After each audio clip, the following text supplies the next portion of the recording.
Welcome back to Penumbra Overture. Let's keep playing.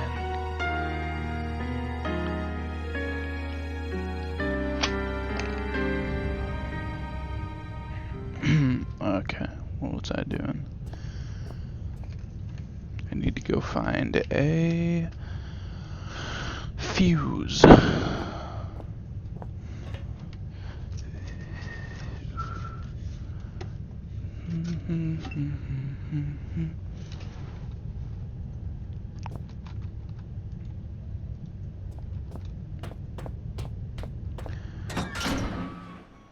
This game, you would left click instead of pressing E, and it's very confusing.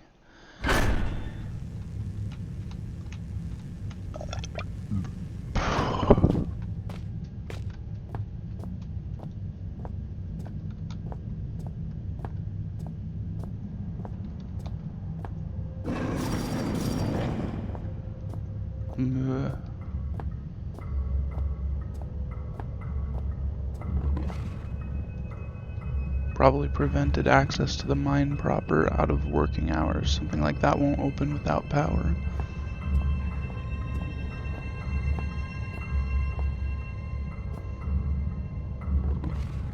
Propane gas canister, highly pressurized. Just like everything else down here, it's old, decaying, and not working. Just like me, old, decaying, and not working.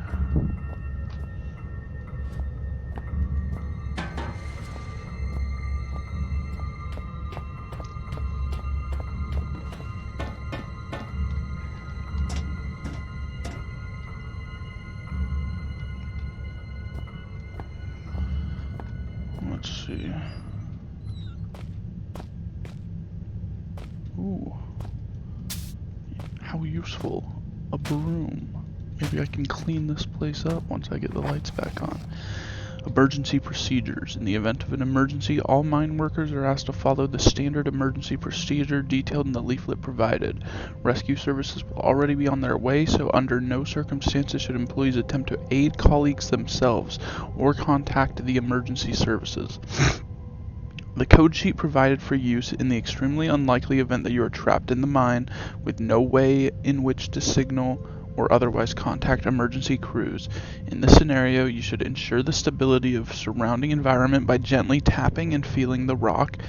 Once you feel certain that there is no risk of a rock slide, check to see if you have any form of communications device at hand and attempt to send a distress signal using this code sheet. Should such a device be unavailable or damaged, begin firmly tapping out a message on the wall of the cave. Rescue crews will hear you and arrive promptly to dig you out, because as everyone knows, rock is the best carrier of sound. It just goes right through it, like a knife through butter.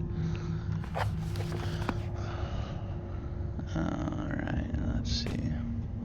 Ooh, fuses. It says 50 amp fuses, but the box is empty. Still, the contents can't be far away. Unless they are far away. Like, what if all the fuses were in...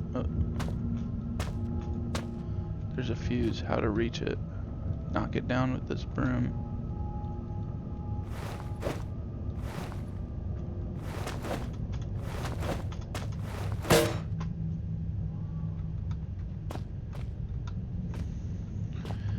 Played enough games to know how to stack a box, alright.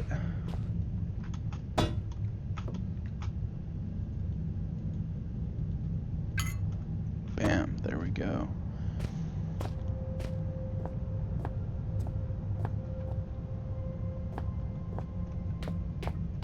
Before I open that gate, what else is around here?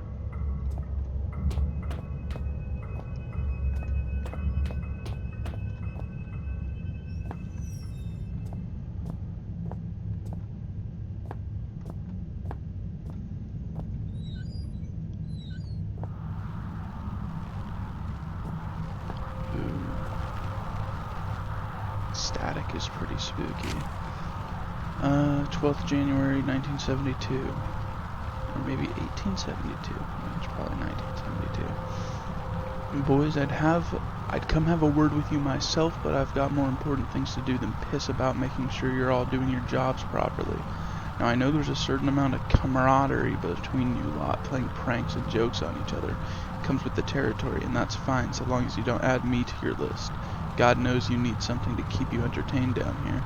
However, you all know full well that Penrose has some very deep-seated issues with his height, so anyone that thought it'd be a good idea to sabotage his generator, then hide all the spare fuses on the top shelf in the storeroom, would quite clearly need his head examined, you get me? In other news, Jones, I want that inventory done yesterday, and the rest of you, it's not all fun and games, you hear? On a serious note, another radio's gone missing, and you'd better hope to God that means one of you's lost it, because stealing ain't a pretty word in my book.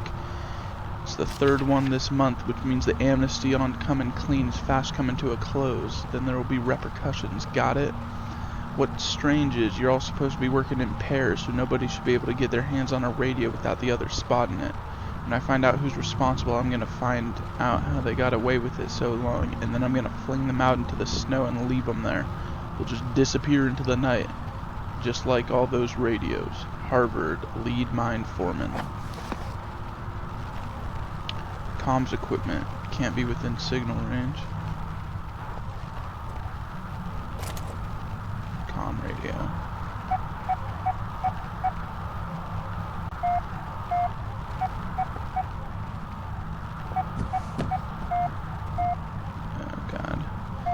Spare radio parts don't look spare at all, almost like they've been put here recently. Ooh, spooky. It's always scary when something new has happened in a mine that's supposed to have been abandoned for 50 years. That noise, for some reason, I really don't like it. I've got to get a grip.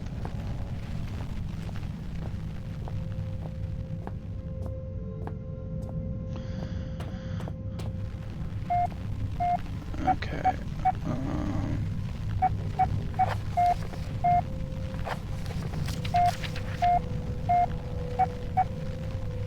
Okay. Hi. That's a lot. Oof.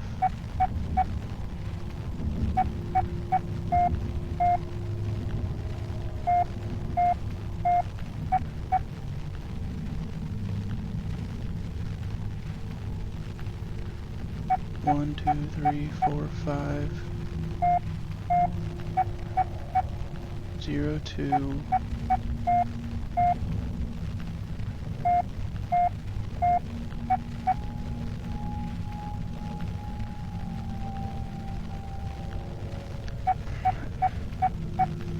Zero, 2,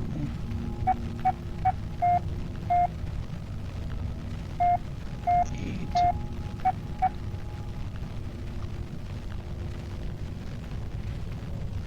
3, 0, 2, 8, 3.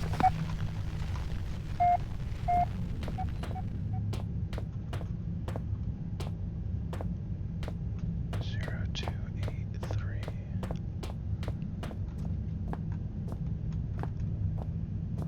I'm not good at remembering codes, so I hope I don't forget that. Shut the fuck up, Doug.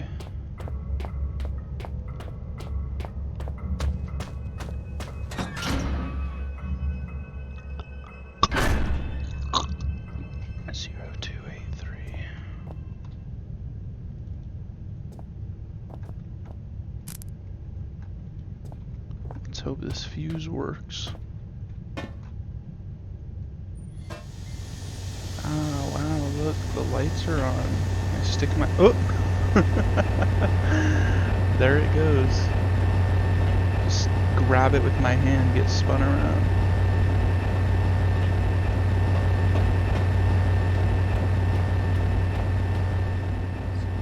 Alright. 0, 2, 8, 3.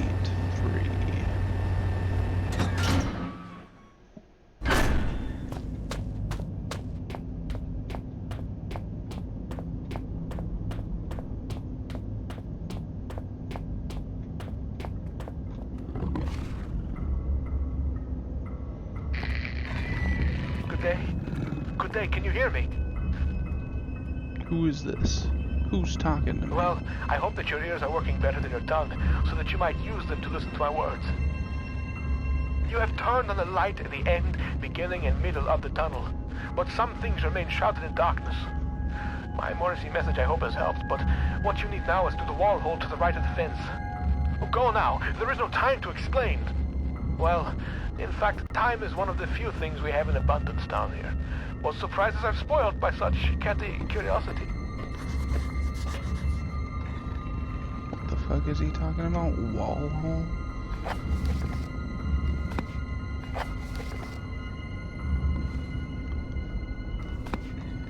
Okay. Ow.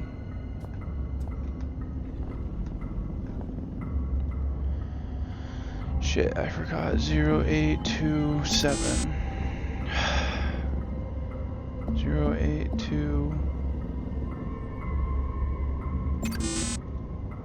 0287. Fuck.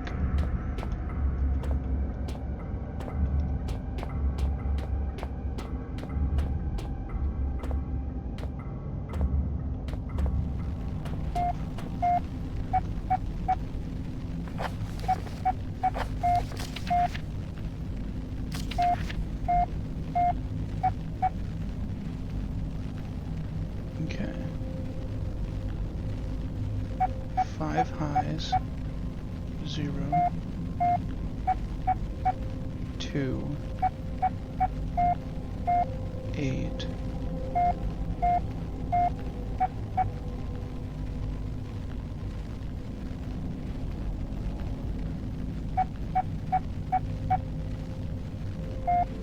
0 2 8 3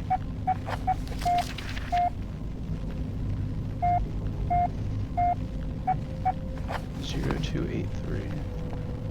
I don't know where I got 7 from.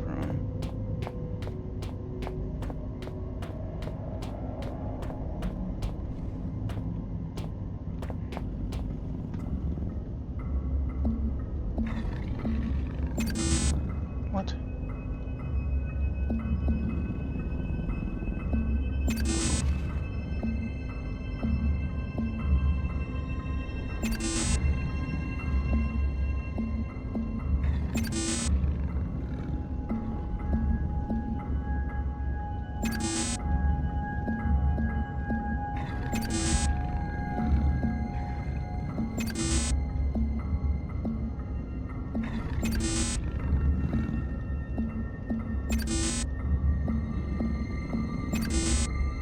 God, Morse code sucks.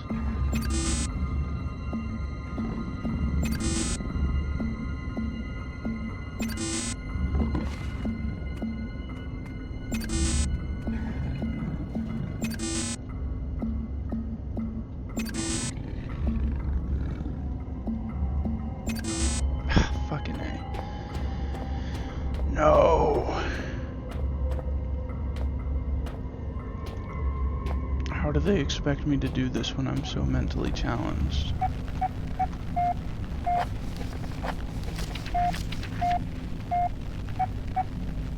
Okay. High, high, high, high, high. Low, low, high, high, high. 8. Low, low, low. High, high. It should be 0283. That's what I've been trying, right? 0283.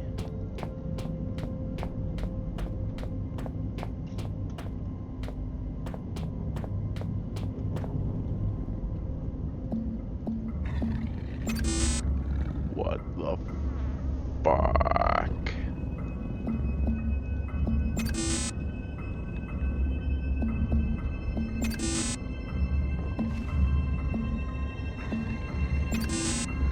Fucking A. This guy sucks. Just tell me the code. Why would you do this? You straight up got on the radio talking to me. Why wouldn't you just tell me the code?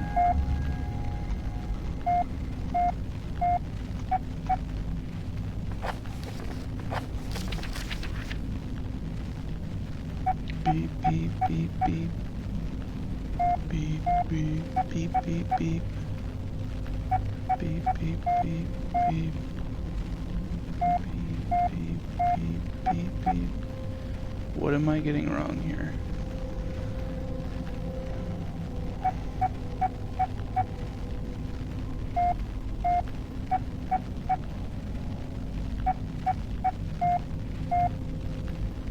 Maybe it's the opposite. Maybe it's 5, 7.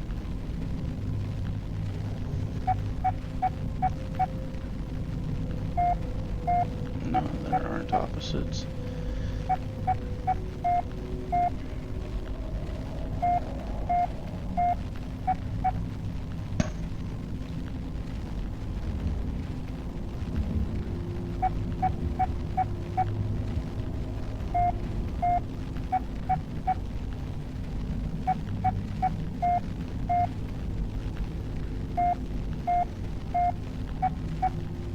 Bam, bam, bam, bam, bam.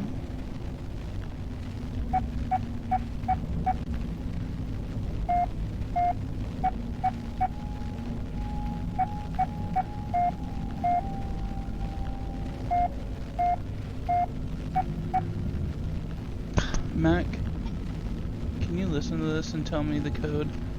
It's in Morse code. I can't figure it out because I'm like dumb.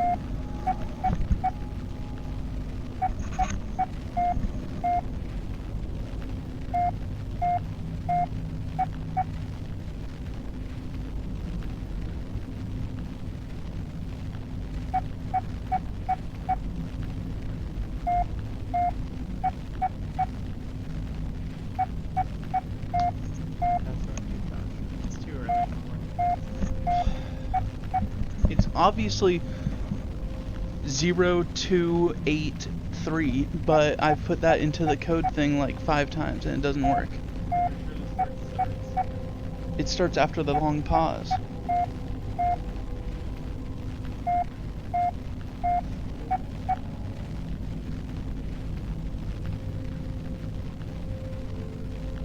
Hi, hi, hi, hi, hi. Low, low, high, high, high. High, high, high, low, low. Low, low, low, high, high. What the fuck? Stupid fucking game. I don't want to look it up, that's cheating, but I'm gonna because this is retarded.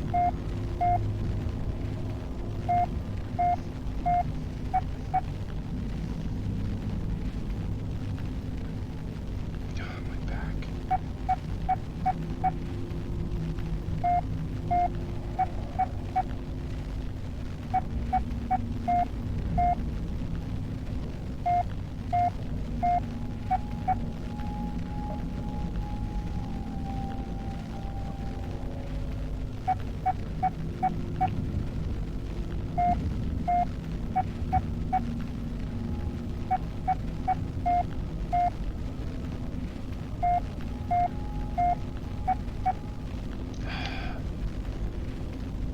Okay, well apparently it's the opposite of what I was thinking. It's 5738, which is fucking retarded because if the tone is lower, then the dot should be lower. But apparently the low dot is the high tone. Well, lower because it's drawn out. So is the dash. But they're different tones, so why wouldn't they just do it high tone, low tone? It's just the way Morse code works. Yeah, well Morse code is fucking retarded and there's a reason we don't use it. Fucking who the fuck uses Morse code anymore?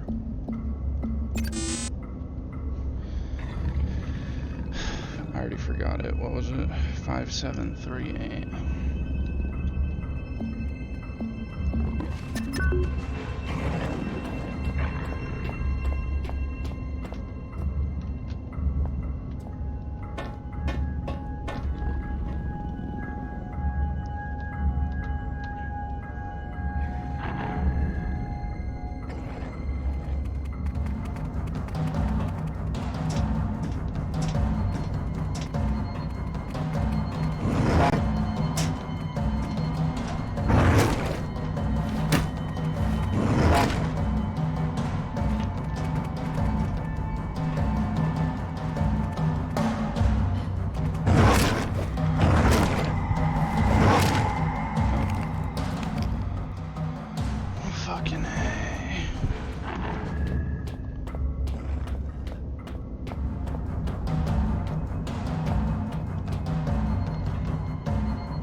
wants me to go the other way, so what's over here?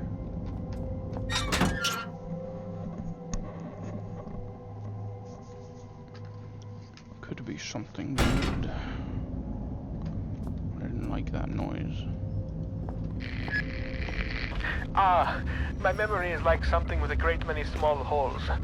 We shall be needing to perform some minor demolition work so that we might one day meet. For this task, we shall require the use of a large, earth-eating metal monster, and that monster is thirsty for juice from the place where things are kept. By the way, you can call me Red. It's not my name, you understand, but I am sure you will agree it is a name rather similar to a carving. Fetching when one correctly.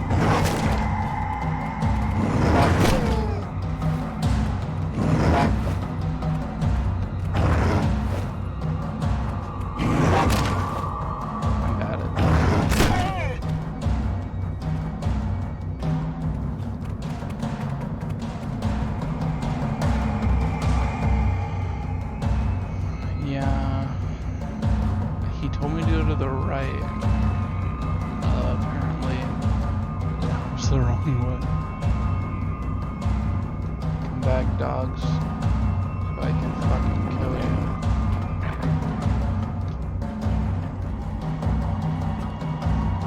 Fight me, you coward.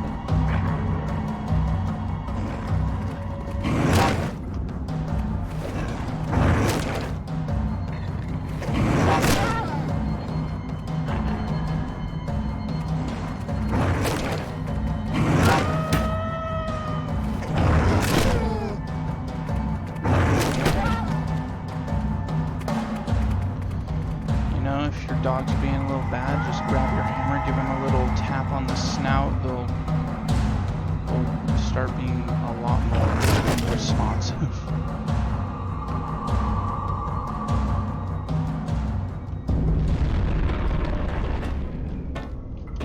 Come here, other dog.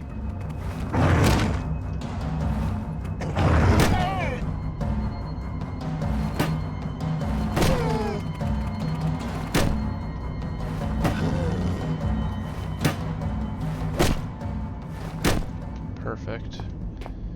You know what I say, it's not a good day till there's at least 2 dead dogs laying on the ground in front of me.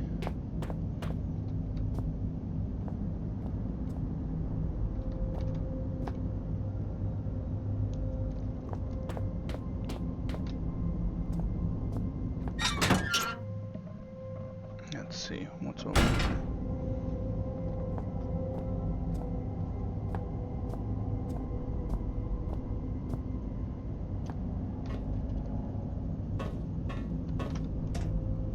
Long way down from up there. Sure hope it's sturdier than it looks. Looks pretty sturdy to me. Oh, this. Yeah, I sure hope this is sturdy.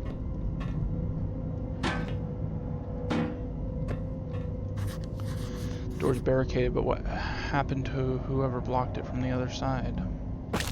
How? How well barricaded is this? How'd they nail this? How'd they nail this board to the other side of this metal gate?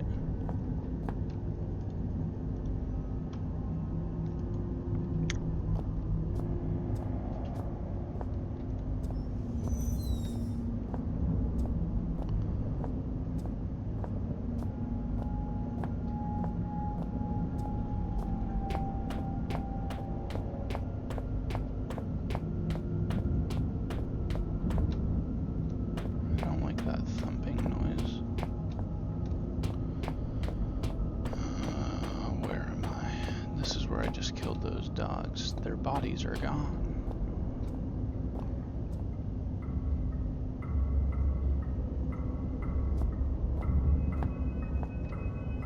I hear one somewhere.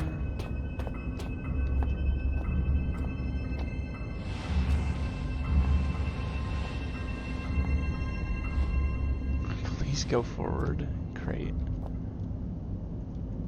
You piece of garbage. What use are you to me?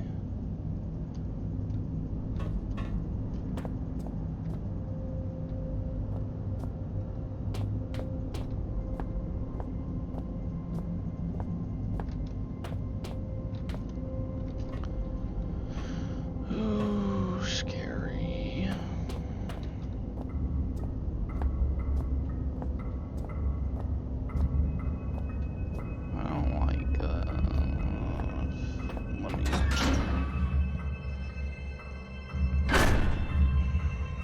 This isn't much better. Those holes in my mind are increasingly gaping. You cannot breach the inner sanctum of the place of storing. The entryway is blocked. So what if the squashy material between my ears is squashier than most? I may not be perfect like a hanging picture, but my words are wise and backed up by time.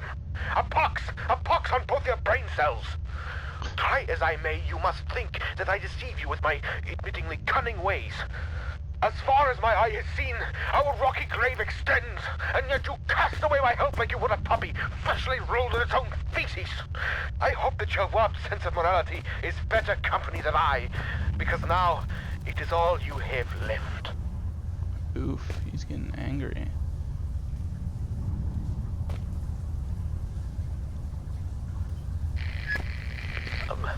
I'm sorry. Sometimes my emotions are like a disobedient pet. Uncontrollable and often rolling in shit. Better safe than sorry, they say. But I think we are both sorrier than we are safe. A tunnel lies between a nearby watery cave and the place where things are kept. Take the second right from the closed door, and you will find what you seek. Go ahead and save. The man still clutching, still looking for what? Before him lies metal, jutting awkward from earth, a hatch, a portal, a hole, a door, unfamiliar text. Who are these figures huddled around? What secrets are hidden behind the faces of men? I felt something that time that I didn't feel before, but I'm sure it's always been there, as if a small part of me is still trapped inside the artifact. Test substances continues to defy identification. Both chemical and xeno investigations fail to produce meaningful results. Testing includes Test 102, bromine test, normal pH 5. Test 103, acid amide test, negative. Test 104, ammonia NH3, negative, unreactive. Test 105, hydrochloric acid solution, negative for sulfate, sulfide, and chlorate ions. Test 106, standard hallucinogenics, mild intoxicant, tests abandoned due to most test subjects suffering massive internal hemorrhaging within 1 to 2 hours. Test 107, positive, negative metal cations, incomplete. Test 108, human hallucinogenics, incomplete.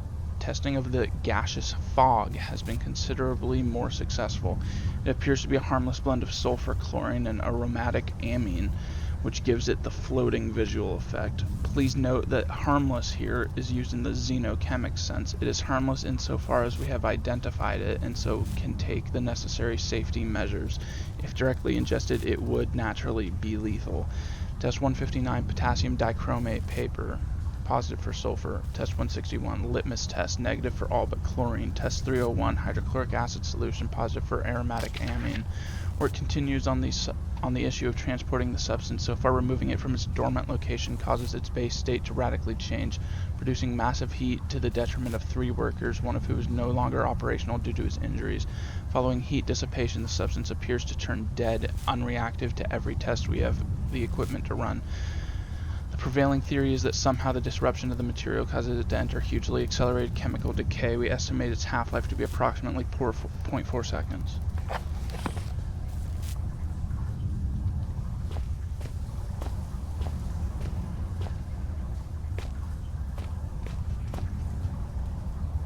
These lamps are much newer than the rest of the mine equipment. Looks like some kind of excavation, although not like any mining operation I've ever seen.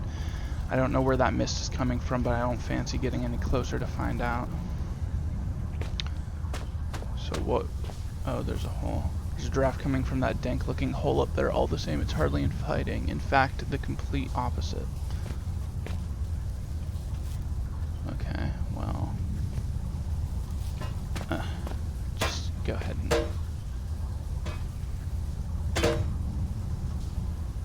Okay, well, I don't know what else to do here.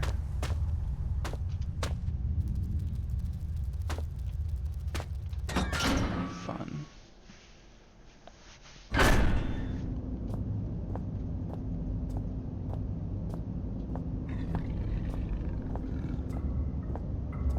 There you are.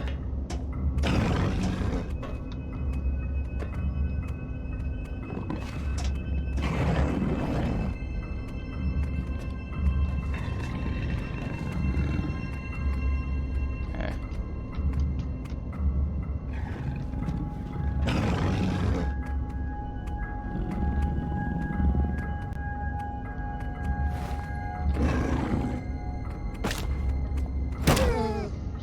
dog fucking die, please. Oh shit. That was close. Shit.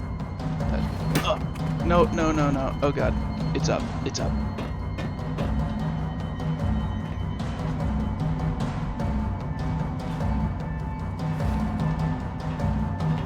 I'm up here, you fucking dumb dog. Ow.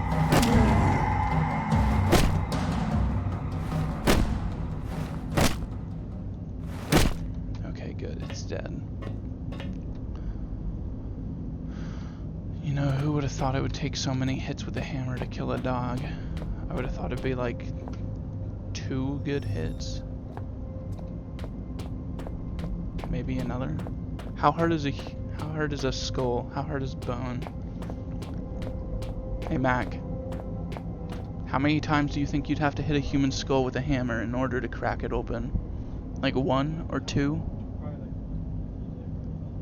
Just a good hit, just 1 smash? Yeah, that's, I mean, dog skulls are probably pretty similar to human skulls. Lots of these around. Yeah, there are. You're not wrong.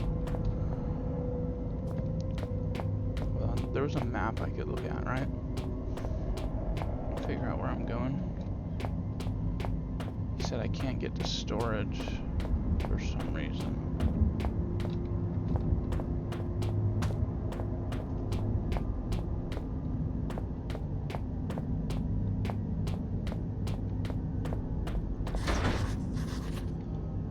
Damn, I can't open that door. What a fucking bummer. Okay, a map. So there's that, there's the tool shed, and then over here is the other thing that I probably can't get in.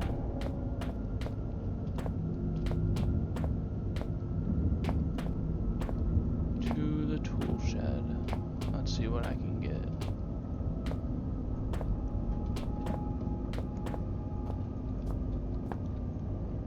Oh, it's just open. Oh. I thought the cement mixer was like a giant spider or something. I thought that was an enemy. Okay, let's see. A saw. A flare and some batteries. I don't even use the... Oh, some dynamite. Pick it up, pick it up, pick it up.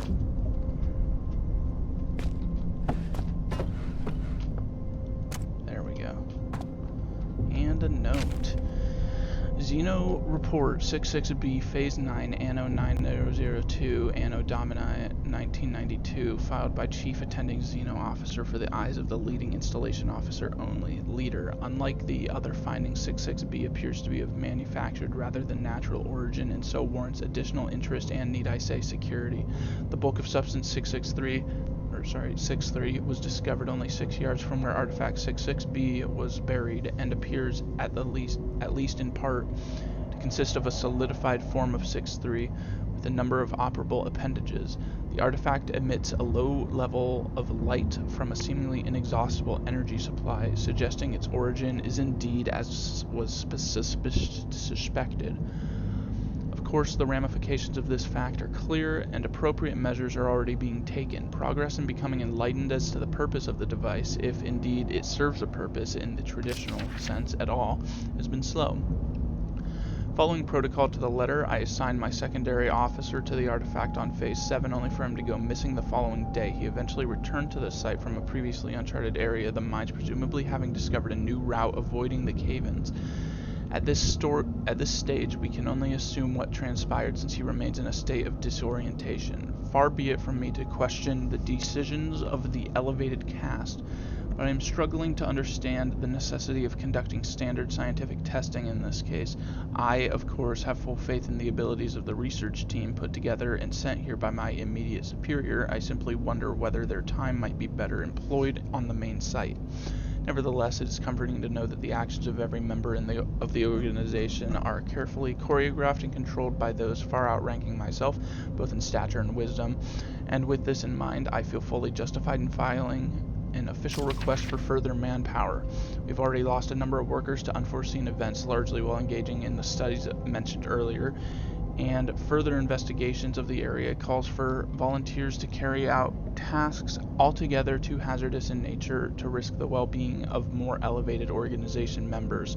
In particular, the tunnel system above the secondary site requires immediate cartography. Alright. So I got a saw. That's fun. I wonder what I'll use that for. And then there's another thing over here I haven't been to yet, I suppose. There's that gate. Is that it? I guess that's it.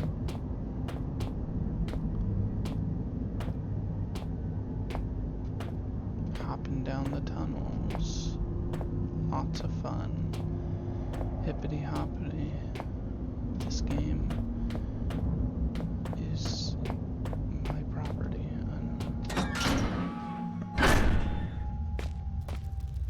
Maybe I can use that saw for something down here.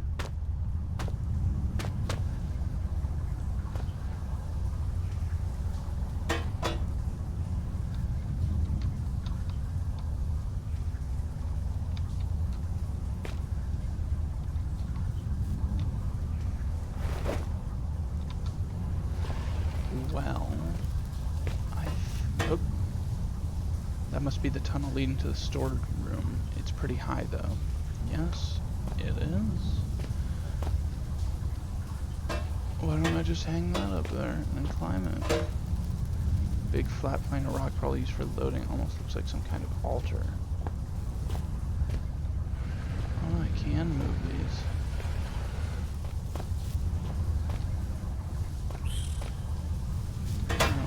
Screeching. For better or worse, it looks like I can climb up into the tunnel mouth. I need to get pretty high to get a good grip of the ladder.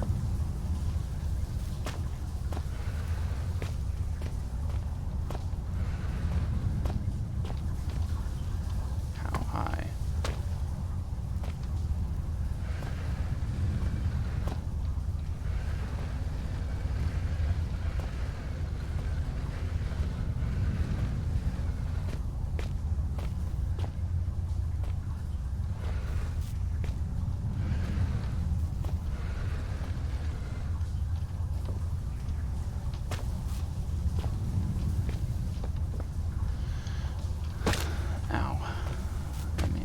High enough to hurt myself, but not high enough to grab that ladder, apparently.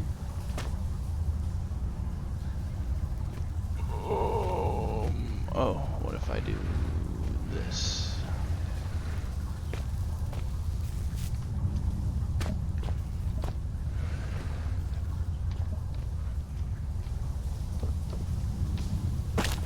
Oh, there we go. If I'd stop hurting myself, that'd be nice, but there we go. Jeez, I'm not looking forward to spiders. Let's get my hammer out just in case. I've got no choice but to move on. Whatever's made this tunnel its home clearly made it unstable as well. Let's see. My god, nothing lays eggs that big. They're leathery, so it can't be mammalian. Wait, what? Are you fucking retarded? Mammals don't lay eggs. More likely... What the fuck? They're leathery, so it can't be mammalian. Mammals don't lay eggs! You fucking idiot. More likely amphibious or insectoid. I really don't like the way they're moving. How about I crush them with this hammer? Oh my god! I don't like this. I fucking died. I guess stay away from those. Just...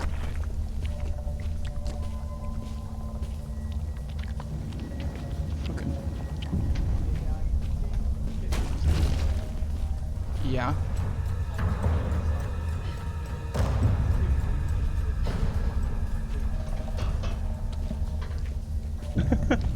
That's funny.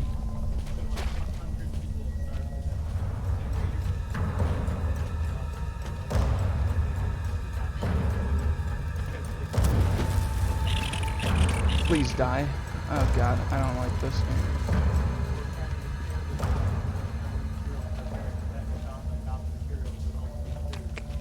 Oh god, not good, not good, not good. Oh god, I'm gonna die, I'm afraid.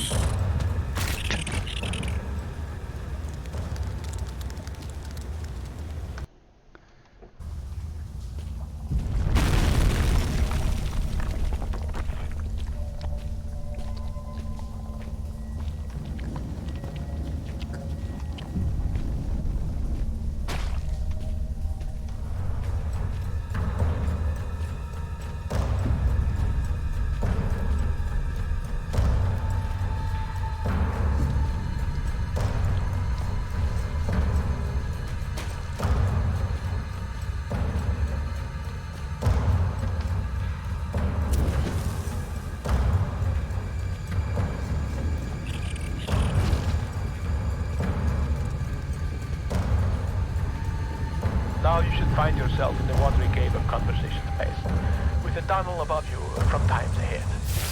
In this tunnel, for both our sakes, be careful, not curious. Oh.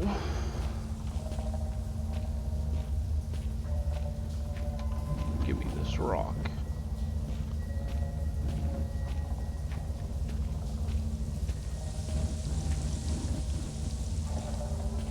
I don't like this part of this game.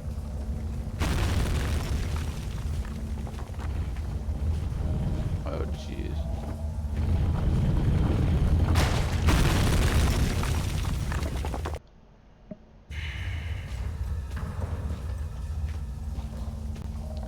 Something about this game. It's not the scariest game I've played, but I don't...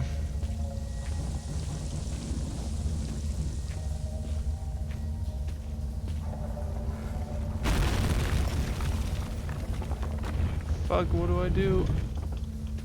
Go faster. Fuck, fuck, fuck. What am I supposed to do?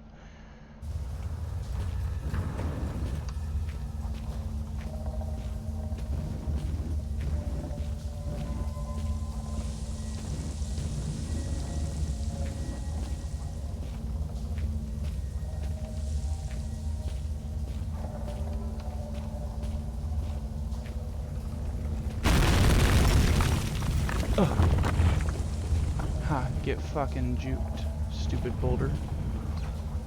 I win this time.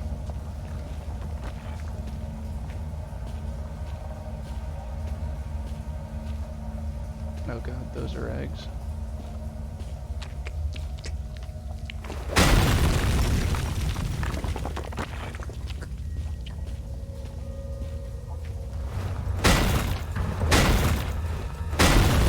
Oh god, oh god. No.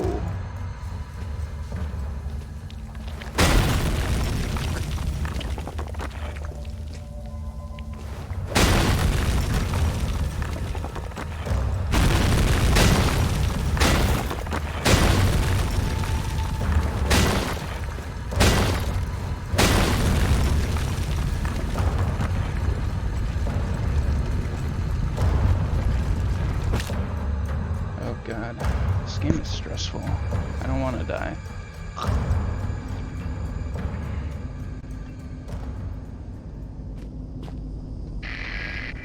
There should be some insect propellant in that red and white box in that room. Just in case those spiders found your flesh delicious. How does my brain flesh know your fluids are leaking? Because the red tricked you.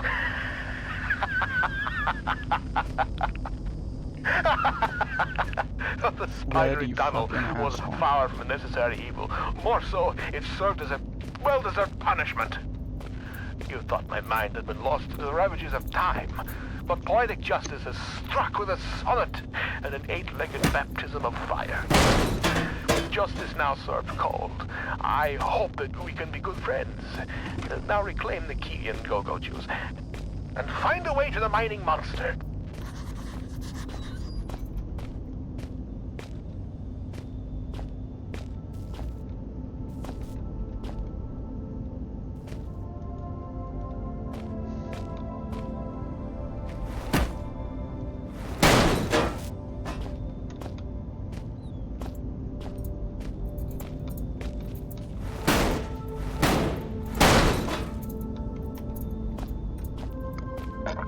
Alright.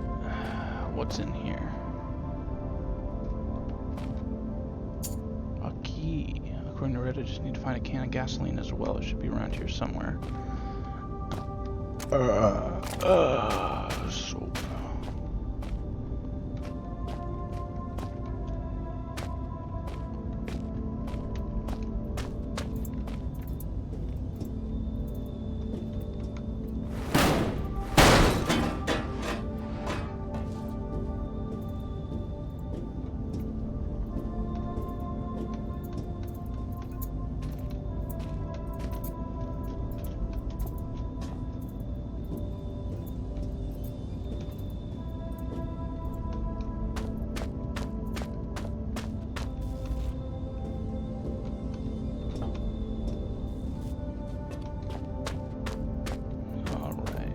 What's in this room?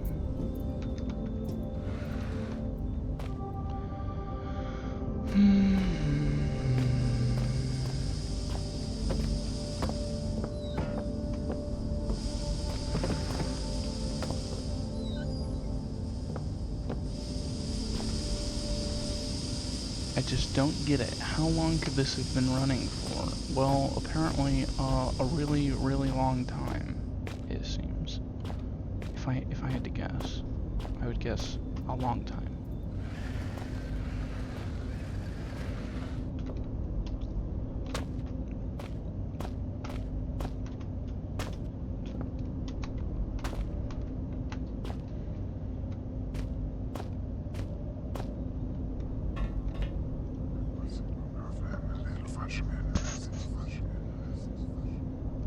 I suppose I can trust these things a bit more. I'm not dead yet. Still, they must have a purpose. What could it be? I'm not dead yet. Inuit mythology, Christian foresight, first published 1903. Over the past 100 years, our people have seen something of a religious revelation. The Kalali and Inuit in general might have been said to have seen the error of our ways, and Christianity has become increasingly embraced throughout the Arctic communities.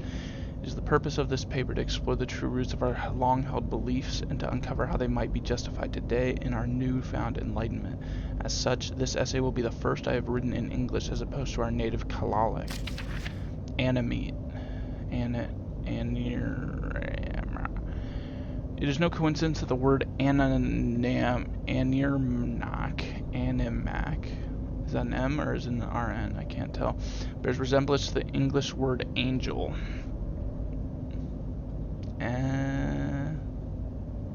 Maybe. Not really. The animate are the Inuit equivalent of the soul, the undying entity released in the death of its worldly body. In concept itself, it is obviously well grounded in decent Christian belief. However, previous thoughts has been blasphemous to the extent that souls are attributed to all beings, man or beast. To claim such a thing would be to imply that the killing of a beast for food is the same as the murder of your fellow man, and such a belief simply cannot be held in the civilized Inuit. Turngite. Legends speak of disembodied spirits, malicious in nature, sabotaging tools, turning hunts bad, and at times even possessing the weak or unfortunate. A Turngak appears to have no recognized or agreed origin, both in terms of the legend itself and of the individual being, causing great doubt to be entirely justifiable. Can we in our Christian foresight really believe in possessions and evil spirits? It seems perfectly clear to this writer that the real origin of the Turngite belief lies in the Christian demon, for as we are taught by the generous and selfless Moravian Church, without whose support our people would no doubt have starved many years ago, the demon is capable of possession and of countless other atrocities, which only the good Christian man can avoid through a lifetime of humility and devotion. Angekwit. With the conclusions reached above, the status of the cherished Angekik, the tribe shaman, should be obvious. Such people are in league with the Turngite demons, working side by side to control and contain the Kalali people. We have no need for such superstition and suspicion breeding people in our Christian ways.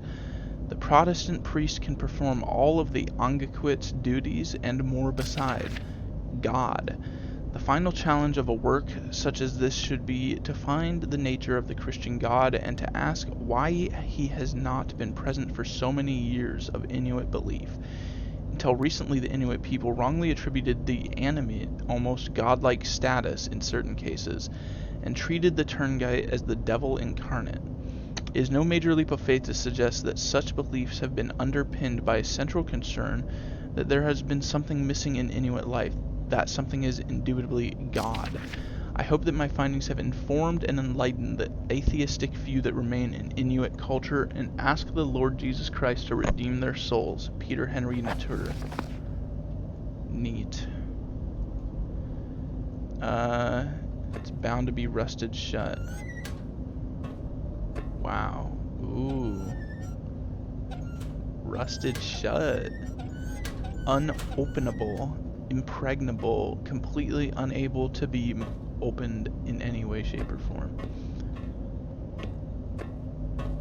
Okay.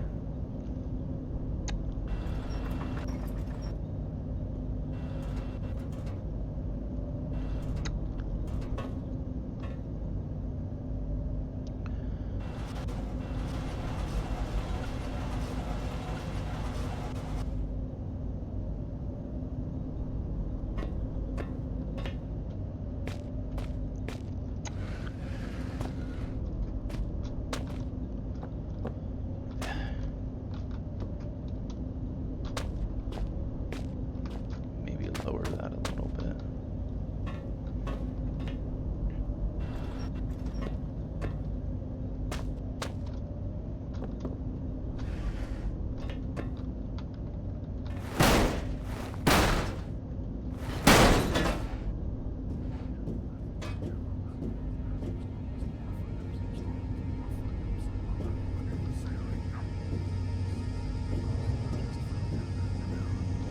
I don't like this whispering sound.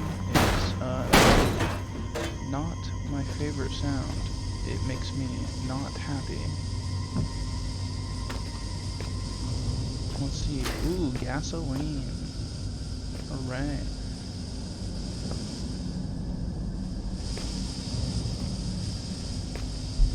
Well, here's the question. How do I get back? Yo, Mac, did you hear someone knock on our door last night? That was fucking weird. Somebody fucking knocked on our door at like 2 in the morning last night. Can I block the Steam? No.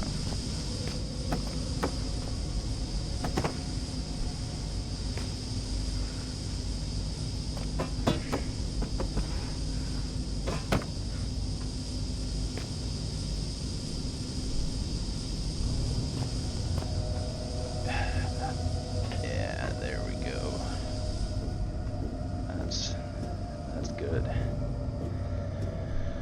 I wonder if we should have opened the door. I mean, I was awake.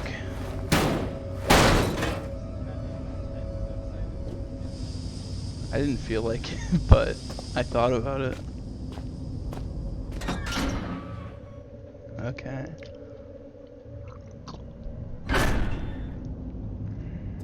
Next.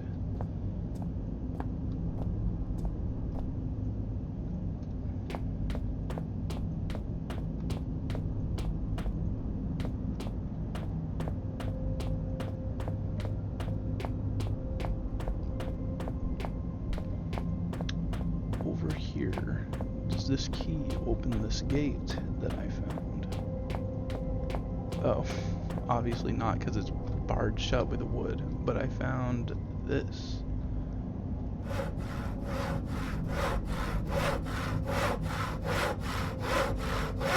Genius. Cut it in the middle, and then the entire thing will disintegrate, as wood does. Great, dogs ahead. I fucking love dogs.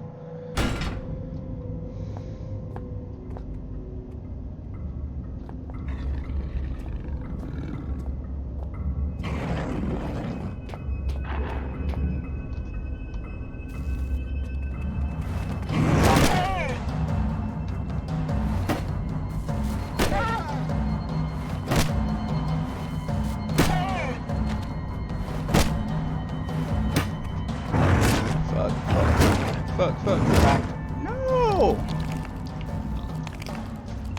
Death, the final frontier. What time is it?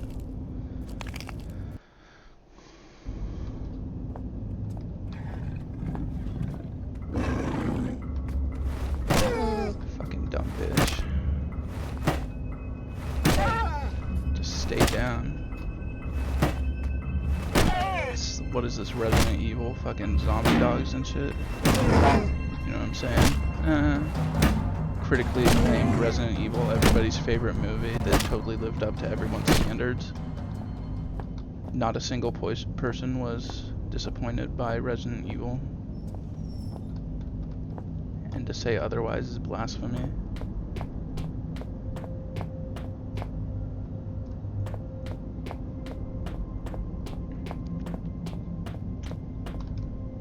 A sign would be nice.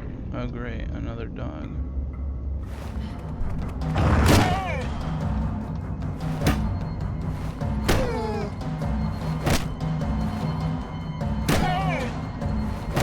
Please die.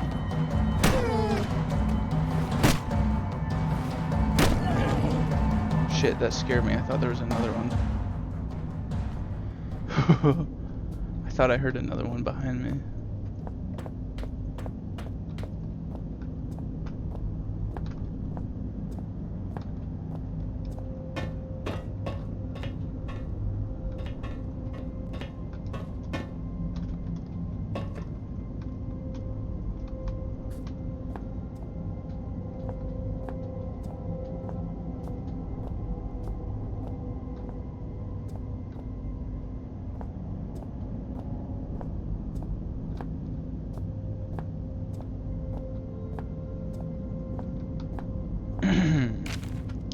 Log, secondary excavation site B, beginning phase 33-8, Anno 9000, Anno Domini 1990. Filed by Chief Attending Chemist, security status nil, Anno 9000, phase 33-8. Today marks the first phase of Excavation Team B's new assignment, which I will be overseeing. Equipment has arrived and digging should be able to commence within the next few hours. Since the incident leading to the establishment of our facility here, much work has been undertaken in order to ascertain the scope of the discovery. The site, among others, was selected from many possible candidates thanks to the powerful divination techniques passed down for many generations amongst the elevated caste. I feel certain... What the fuck is it even talking about? Elevated caste? Divination techniques? This is sounding more magic and less science. And I feel certain that this wisdom in combination with our own seismic techniques will prove to be a great success, and that our discoveries will be of great importance to the organization. Best of luck, everybody. Anno 9001, Phase 1. While work has been slow up until now, the new year is sure to bring with it great prosperity for our team. Perhaps we shall enjoy some of that luck the other team seemed already be harvesting. Further routine work reports will be filed in a secondary log. Phase 275. While the routine logbook has been filed many times over during the past 9 moons, there has been so little of interest to report that I find my previously enthusiastic entries to appear as if written by someone else entirely. These logs are not for personal thoughts, but since no one is ever likely to read them, I am probably safe in saying that I sometimes catch myself wishing I had never received this assignment at all and was still stationed at the main facility. We discovered a tunnel system today running through the roof of the cave, which caused a minor rock slide, but no serious injuries were sustained. More's the pity. Perhaps if this place became a hazard, we could all be reassigned. The noises in this mine at night are beginning to play with my mind. That is, when you can tell what time of day it is. Phase 341. Although I have now been in charge of Site B for 2 cycles, this marks my first entry into the excavation log as the new chief attending chemist. Looking through the scarce results filed for initial... Scary music. Filed for initial year's work, I can see why my predecessor was replaced. In a fraction of that time, I have achieved Team B's first major breakthrough in the discovery of previously unknown substance 63, and the research team has been assigned tasks in record time. I fully expect complete identification of the substance to be available within 7 phases. Furthermore, I have achieved an investigation into the noises reported by workers in this area of the mine in the interest of morale.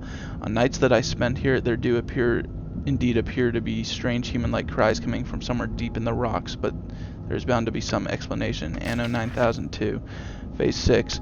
Followed by the discovery of Sub-63, my team has had a second triumph in the unearthing of Artifact 66B.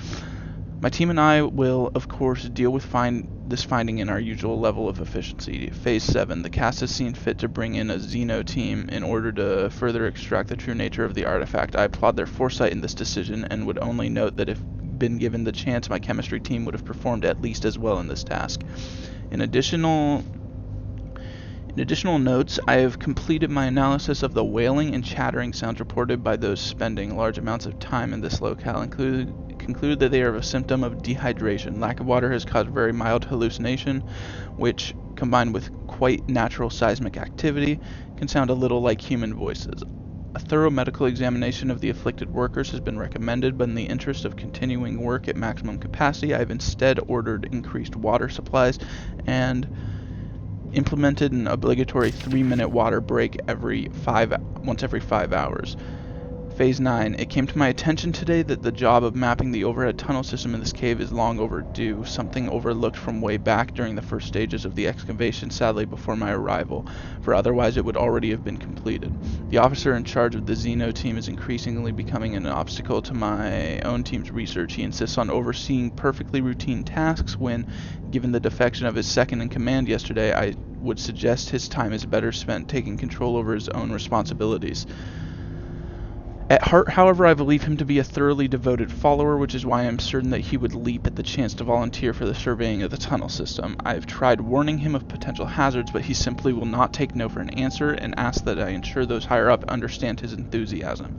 Phase 18. In a most disheartening turn, Chief Xeno Officer has not returned from his brave exploration of the tunnel system. Phase 24. In the day since Chief Xeno Officer's foolhardy trespassing into the tunnel system, which now appears to make up the domain for various aggressive local fauna, said creatures have become increasingly hostile, venturing into the excavation site on more than one occasion. This is something which I will be keeping a close eye on. Phase 50. This will be the... whoops. Where is it? Here we go.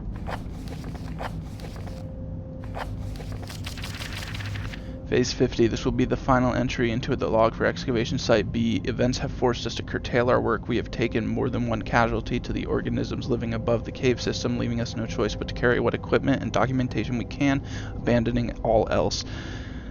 Their attacks have developed a discernible pattern, and we are due another in only a few minutes, so I must hurry. It's ironic, the noises that have been reported since the initiation of the project are still present, except that now they sound more like laughing. Ooh, spooky laughing.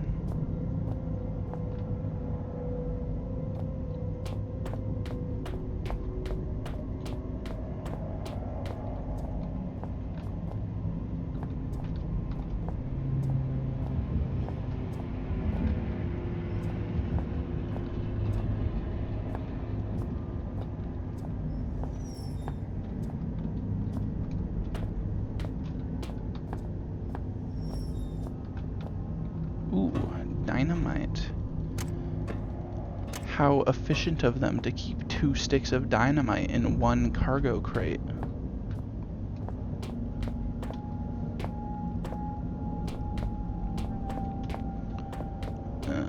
Let's see.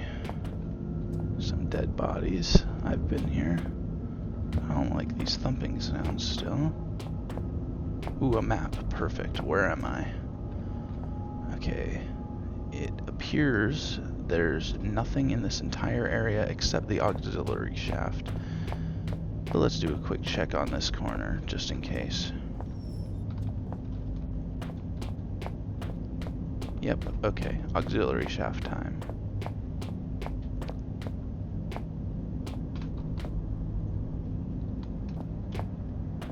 Do I automatically heal? Because I fell off a box a lot of times.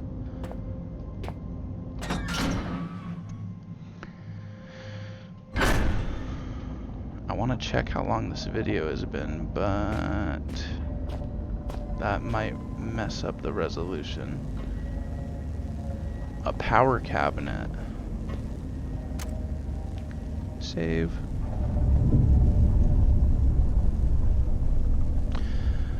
From out the door rises something vast, something terrible. It strikes a man, knocking him down, and those standing by him wither into the darkness. Screaming begins. Still Father looks on. Is he bringing this? Father, what have you done? When I use these now, I feel as if I'm not the only one. It's getting crowded in there, like I'm just one visitor of many. Strange thing is, they all seem familiar. Let's see. Well, you know, I may only have the brain of a 3-year-old, but I'm pretty sure I know how outlets work. You take this and it goes...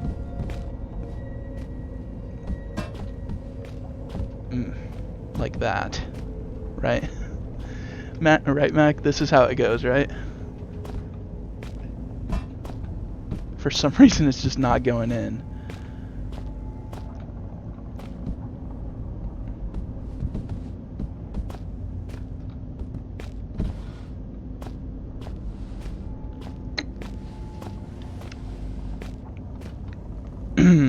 Get in there, please. This must be the control station for that yellow monstrosity.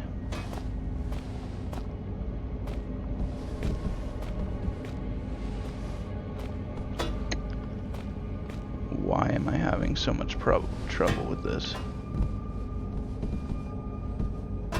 Okay. No power.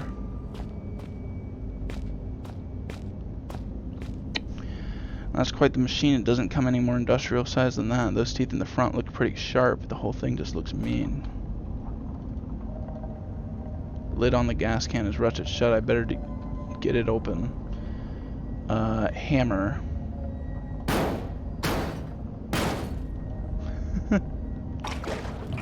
Lol. As my new friend might say, drink, you thirsty beast.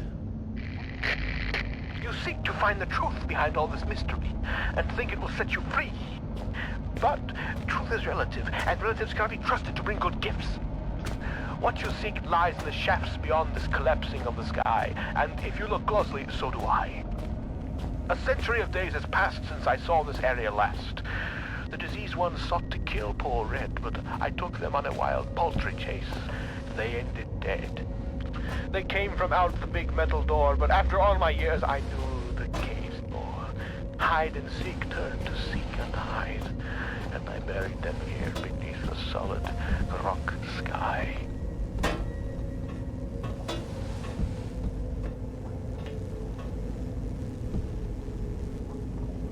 Perfect.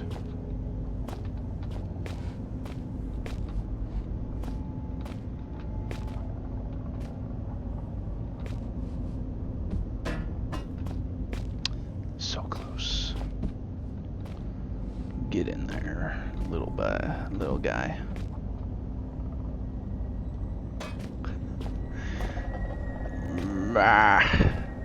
Why is this so hard?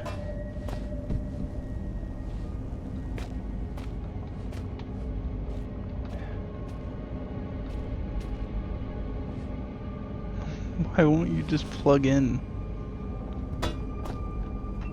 This other side, oh, this side didn't work either. Maybe it goes the other way. Oh, wow, look at that. That's fucking nuts. I like how this fucking giant machine that looks like you should be sitting inside of it is wireless. Are you kidding me? It still won't run? What's the problem?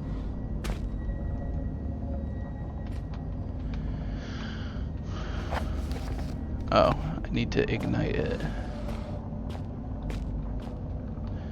What a fool I am.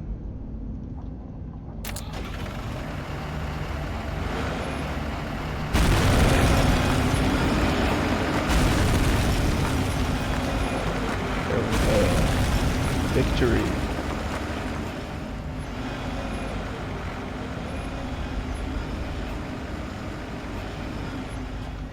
Is it done? Hooray.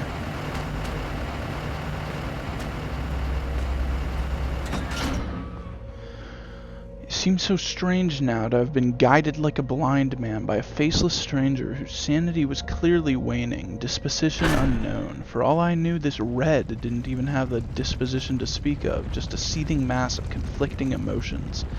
I knew that my radio-reliant friend must have been cocooned nearby, and perhaps in finding him I would find myself one step closer to understanding what was going on.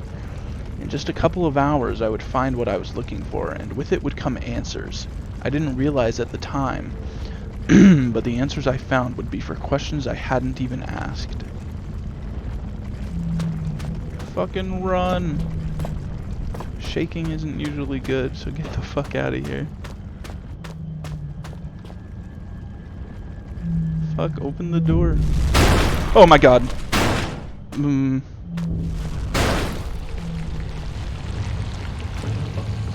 I don't like this. Oh god, I fell too. Wow, that thing was huge. Fuck, that scared me. Yeah. I forgot that it showed up here. Well, I mean, I knew it would, but I thought it would show up behind me, so when it busted down these doors and terrified me, I was terrified.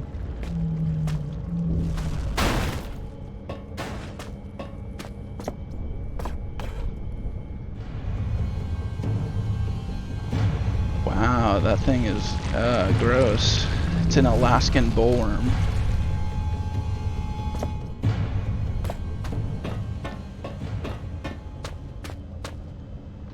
Came through here like a steamroller. How many of them could be down here? Well, I mean, probably not a lot, if I had to guess. Must be in my imagination, but it almost feels like there's warm air coming from down there. Probably industrial refinement machinery, rusted and useless now. The door's sealed tight with no handle. How's it operated? There's probably a lever somewhere. Lever? I barely know her. Oh, fucking great. Spiders again.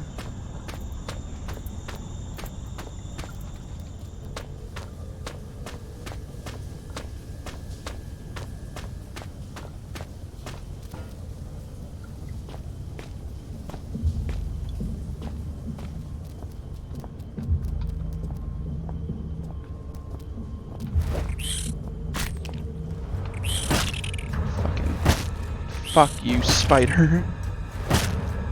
You're worthless. Die. Good. Okay, let's see. Anything interesting in there? No, doesn't look like it. More paint.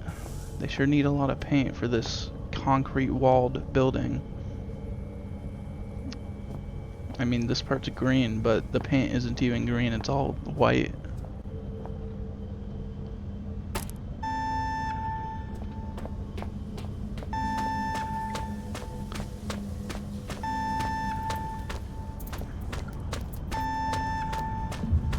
Fucking run.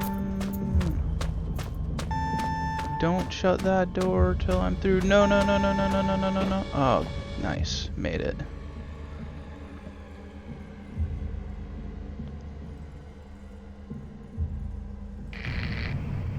With my remaining ear to the ground, I hear your trembling tootsies padding towards their final destination. Things come to those that Final wait, destination. whether they want them or not. And soon I think your wait will be over. The great metal door in reality is calling you, just as the Reaper beckons me forward. I look forward to finally greeting you. I only hope I need not greet the Reaper man first.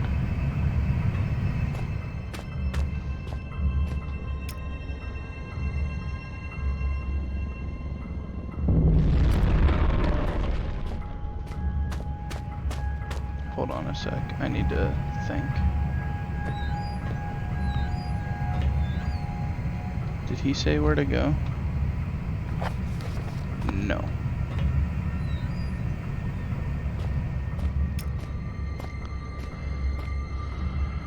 I guess I'll go right to section C.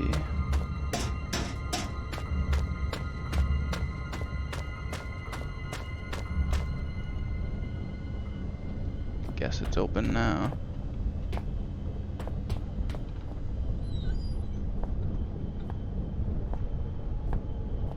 Let's see. Okay, so I need a code.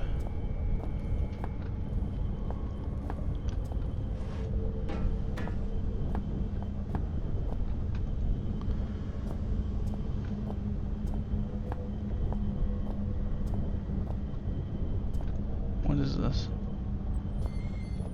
Oh, it's like a fucking wardrobe. Why the hell would they need that?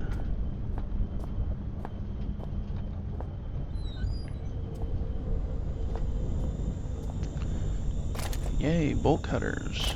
Yay, a screwdriver.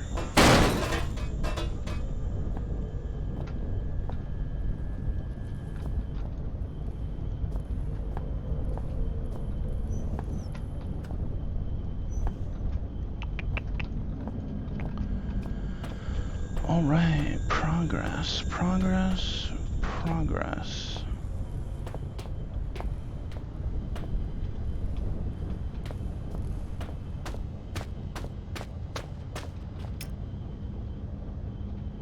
Shaft 12.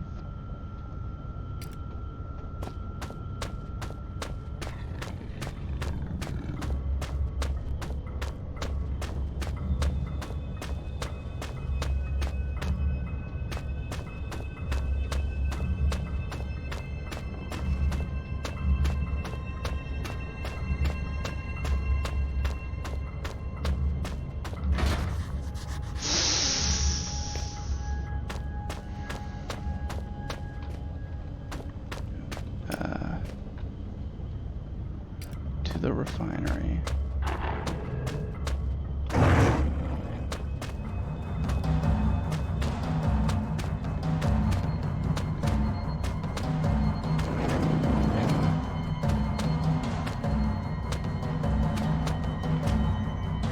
Please let me in.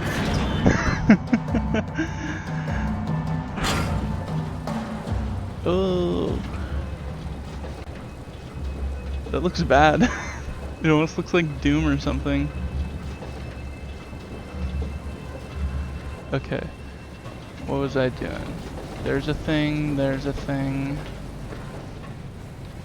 Another thing up here, maybe. Control panel for these pistons.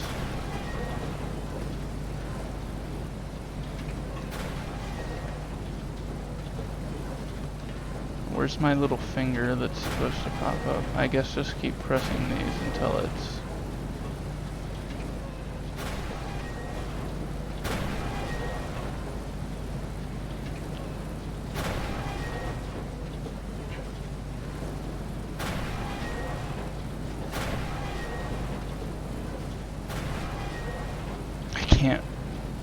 I don't know what's going on because there's no, like, cursor.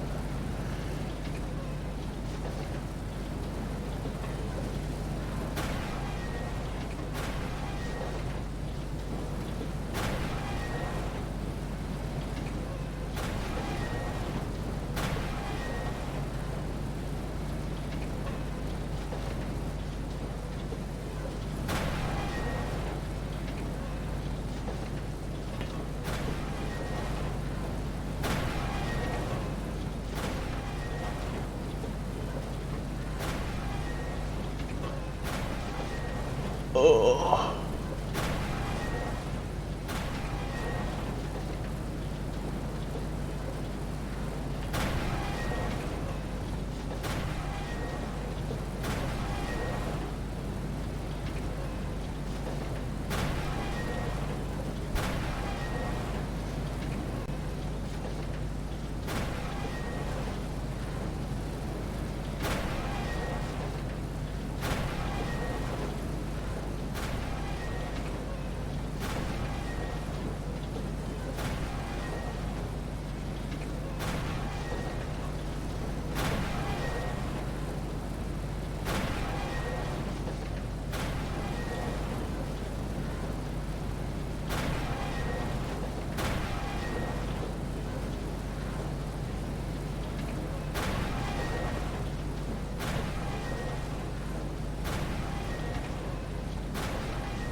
is not safe.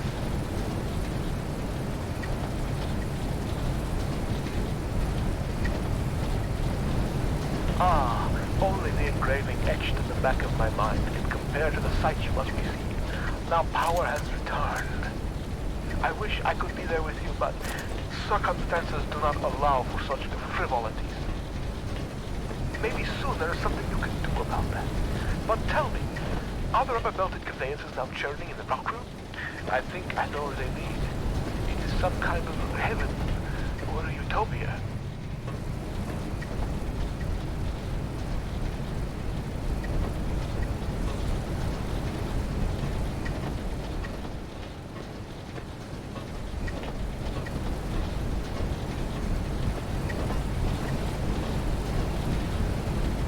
Oh.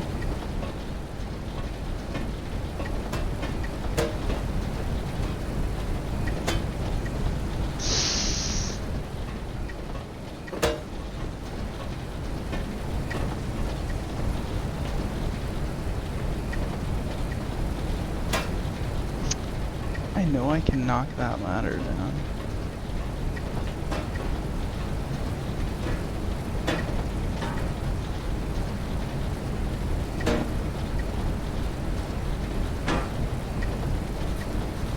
Oh, I know how.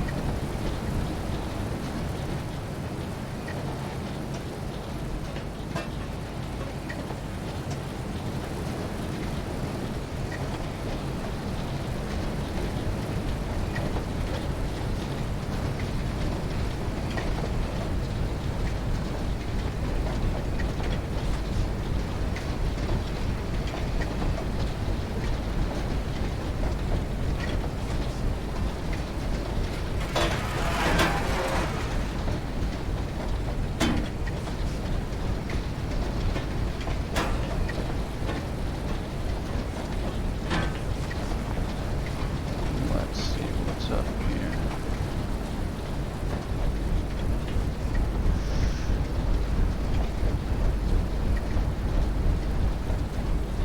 Stop the fan. Well, that didn't work.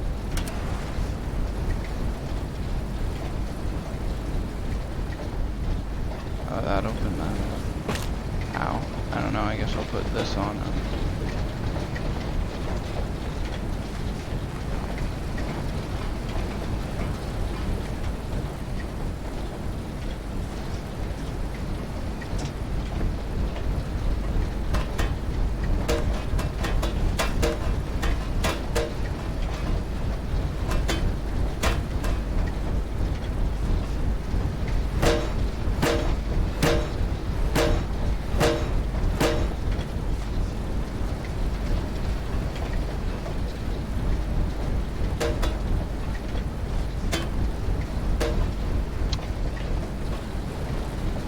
Oh. Ouch.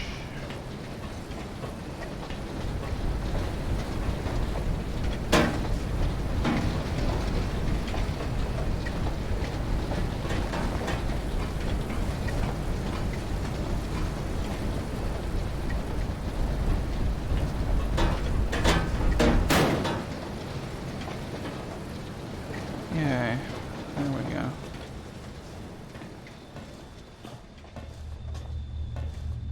Got dark. And loud.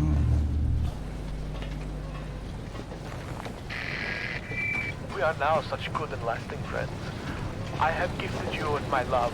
Perhaps you could gift me with something. After all, the laws of politeness would be shattered if you were to appear at my party without a gift. Poor Red is so hungry. He could eat both the horse and the young rippling stable hand. Sadly, pony flesh is so hard to come by in these parts, and man meat is so bland. If your eyes happened upon a scurrying rodent, would you deliver the crunchy feast by way of a final meal?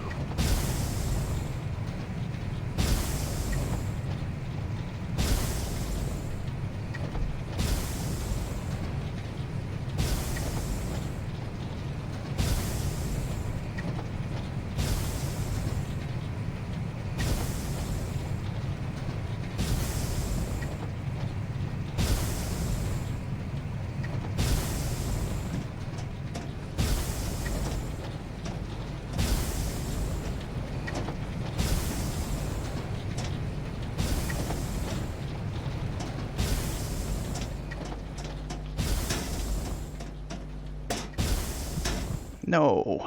I thought I could make it.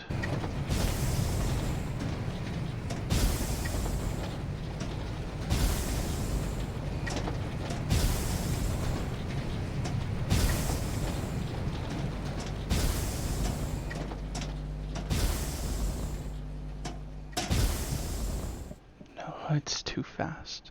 I actually have to figure out the pattern.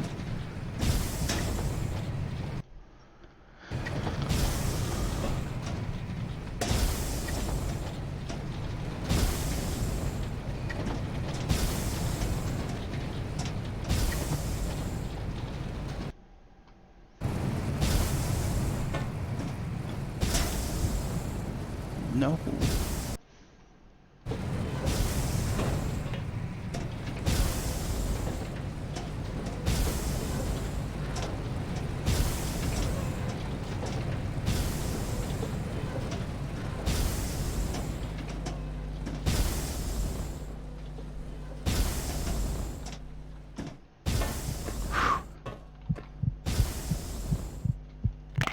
That was close, I almost died.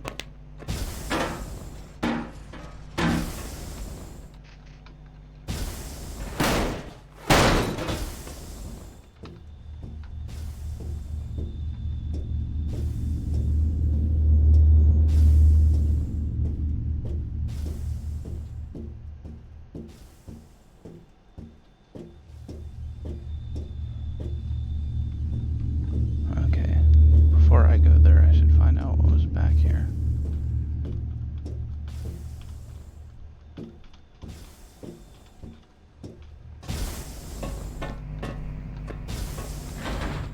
Nothing. Wonderful.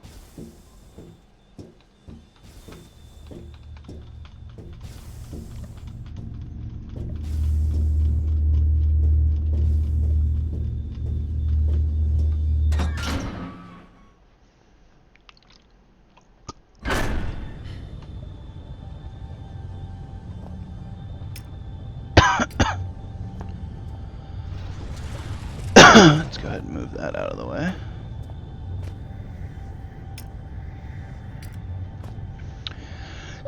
It's completely closed up. I can't get out that way. I may never get out. Carton tracks for transporting ore. As far as I know, they use the same setup to this day. As far as you know.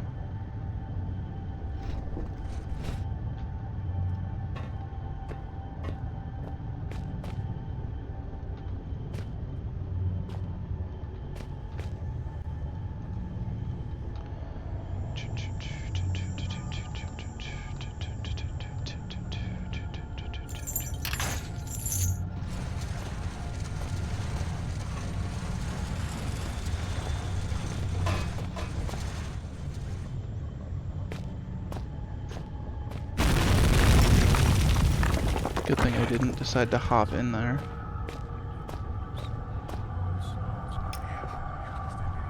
Stacks of books are a mixture of industrial reference material and scientific journals.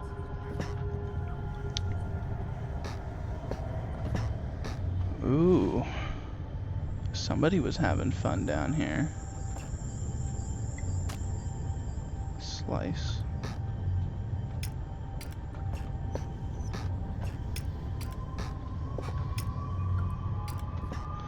It's a mess of statistics and crude drawings on this chalkboard. They're all related to a large species of annelid. Annelid is like worm. High quality. Exactly what I'd expect from a projector that's like 50 years old. It's badly faded, but it looks like a close-up of view of some species of annelid.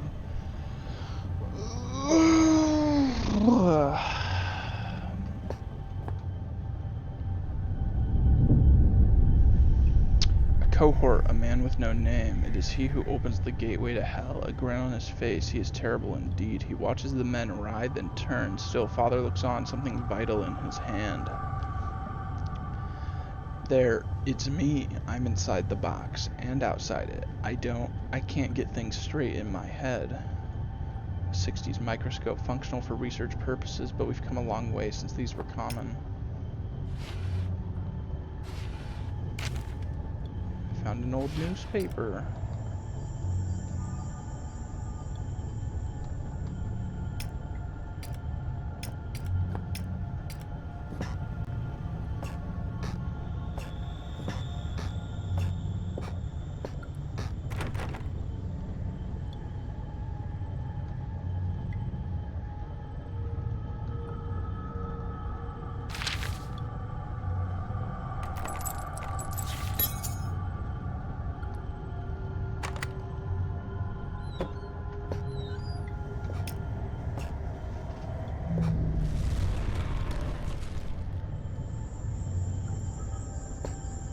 Fuck.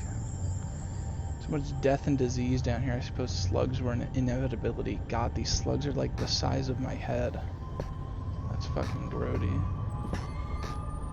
I mean, normal slugs are bad enough, but fucking giant slugs? Not my cup of tea. From the debris, I'd say something huge broke into the room not too long ago. There's blood and slime everywhere. An artificial habitat. Those things look long dead. I think I know how they felt not being able to get out. Cabinets are damaged. Something violent went on in here. Let's see. What are you?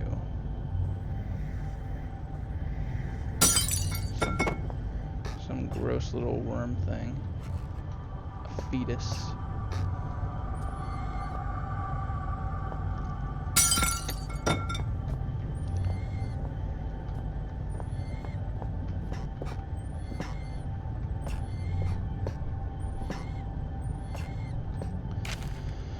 Professor, these are the biomedical journals of Dr. J. Peters, MSc, PhD, completed between the dates of 30th March 1969 and 1st January 1972 at the Northwestern Research Station within the Northwestern Iron Mine with the permission of Delta Mining Corp. Replication of selected extracts left at the disposal of mine foreman. Subject of study, genus Rheacophila.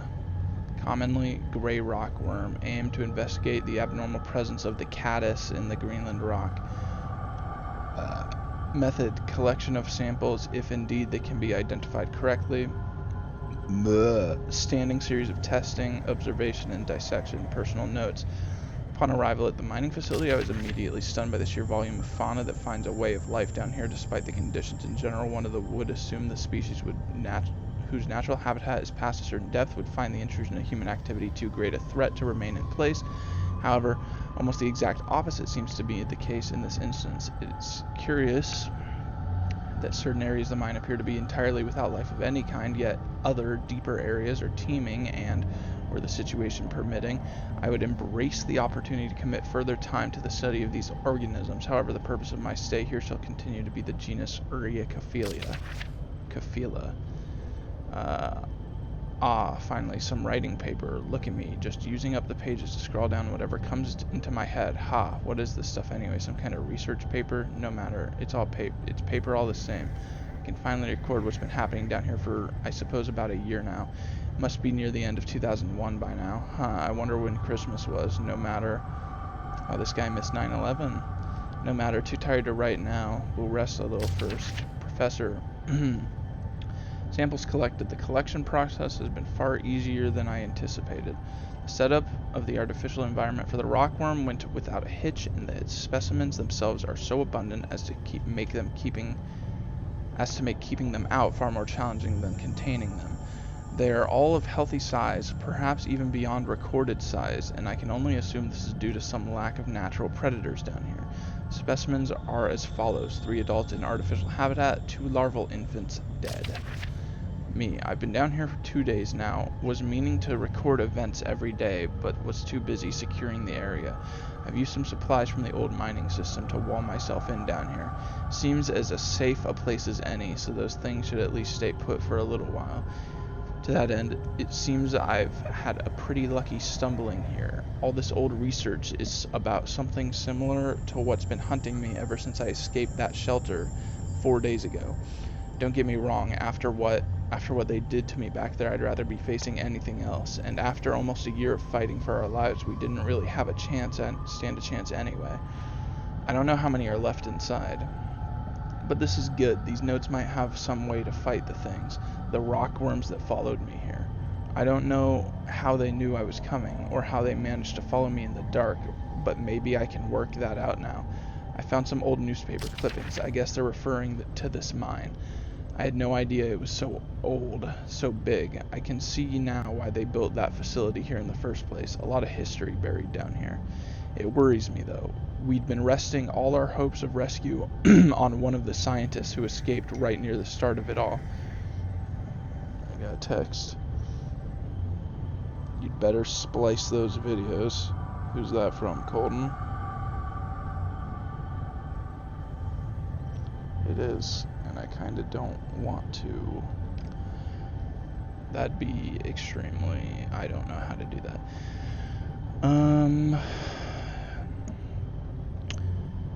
He got out almost as the chaos began, so we figured he might have made it out and brought help, but maybe me and him are due the same fate.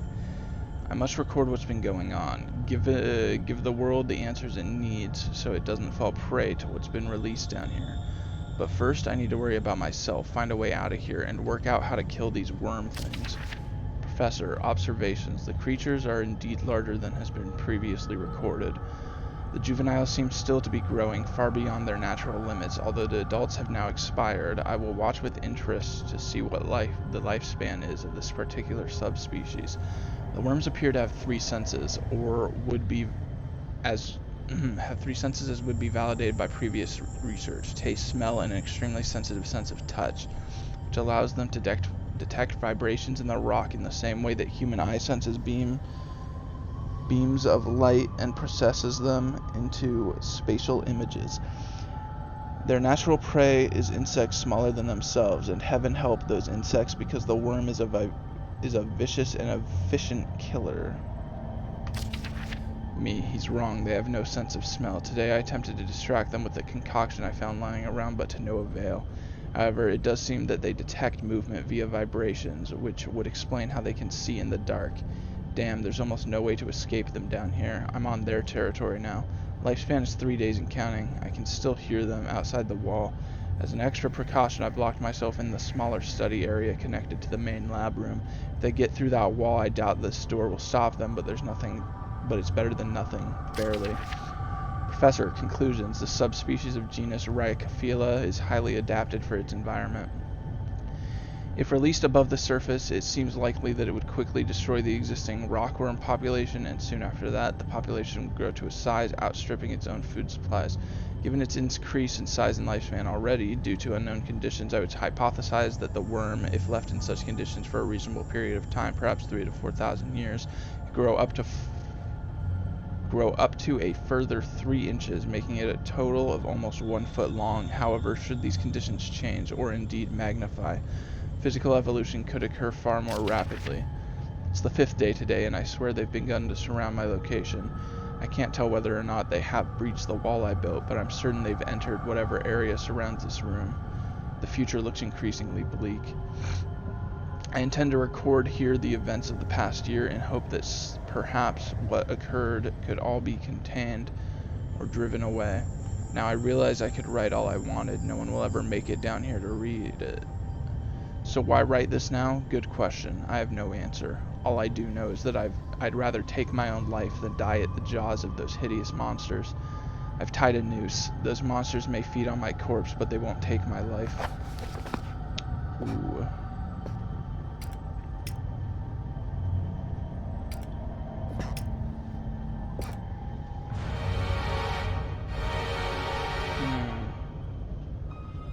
I don't like this music.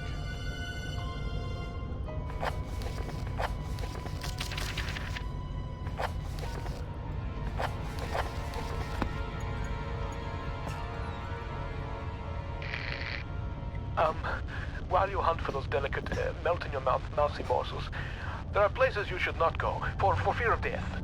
The Reaper lives here, just like you and I. And just like you and I, he must ingest the living flesh of those less fortunate than him. There is a small place that I do not want you to visit, even on your holidays, because it is dark and evil place that I've been. When the darkness has overwhelmed my small decaying mind, Some bad things flowed from my mind, and through my pen, the brilliant blue ink itself seemed to turn to blood into my grace. And by the way, should you turn peckish, red is at its finest sautéed with a little engine oil.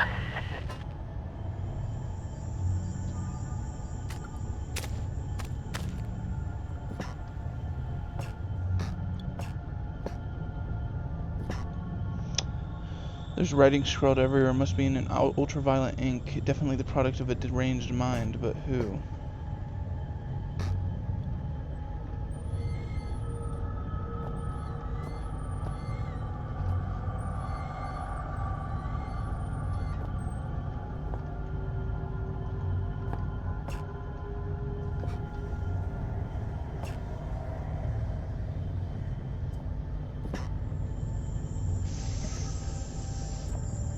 I am scared and don't know what to do. Can I go out this door up here?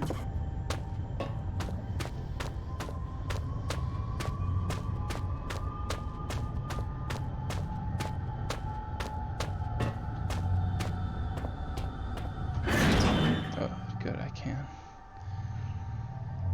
Oh, scary game. Oh, scary again. I didn't like that flash. That freaked me out. Where the fuck am I? Shaft 12, and I went into shaft 13.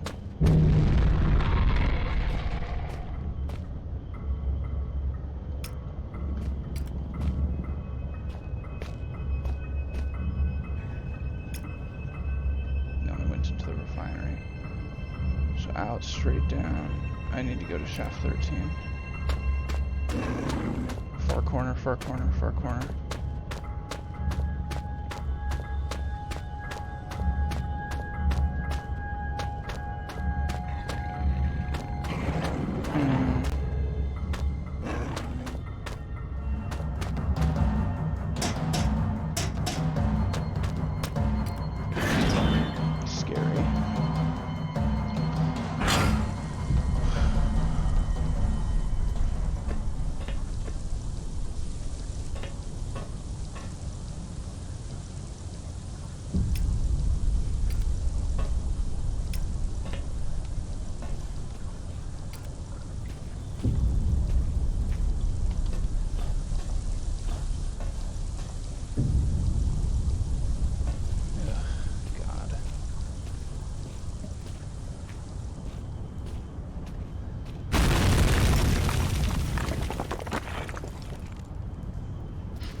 Let me in.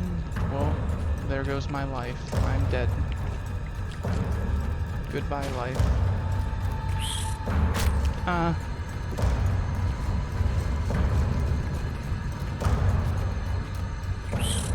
Nah.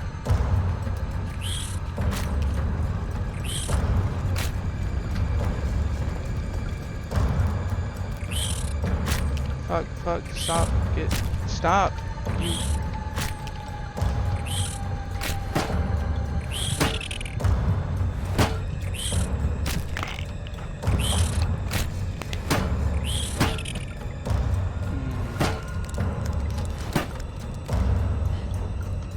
This game is not making me happy lately. I need to fucking block that shit.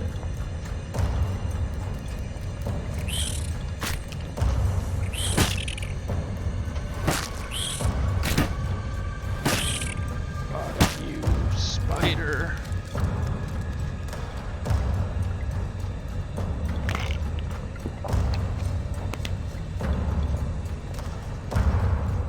That's not big enough.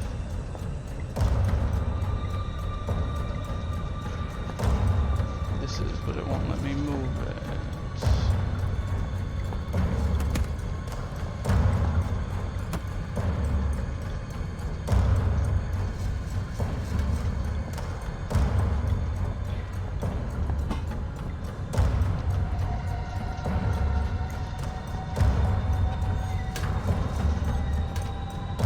Boots, perfect for stomping spiders.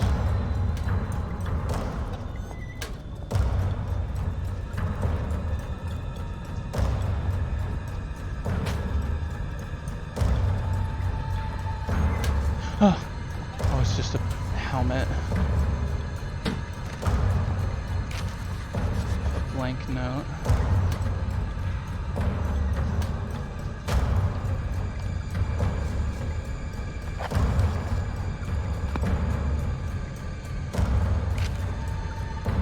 Oh god, 24th of February 1972, I write this note in my knowledge that it may well serve as my last will and testament. Myself and my other 3 miners have been trapped beneath the main shaft at the surface for what I believe is 3 days of no daylight and increasing dehydration is possible to tell the keeping alive is hope there could be a rescue team already on its way. We're also positive at the start, but that seems long gone now. Renton was the first to crack sometime during the first night.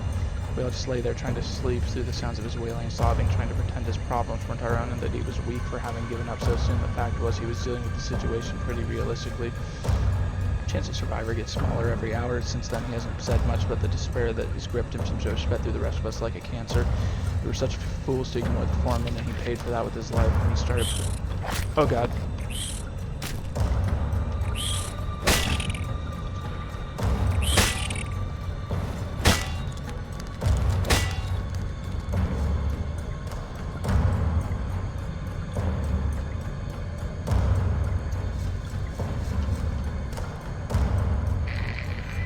Unless my friends lie somewhere near you now. A friend in need is a friend indeed. But a friend that's dead is a poor conversationalist. May they rest in pieces, ruptured and decomposing to pieces.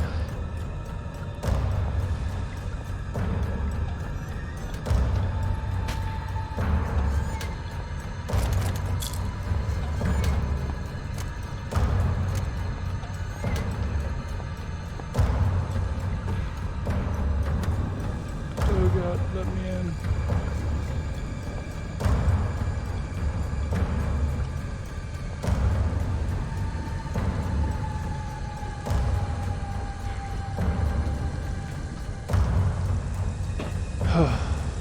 Okay, I need to finish that note.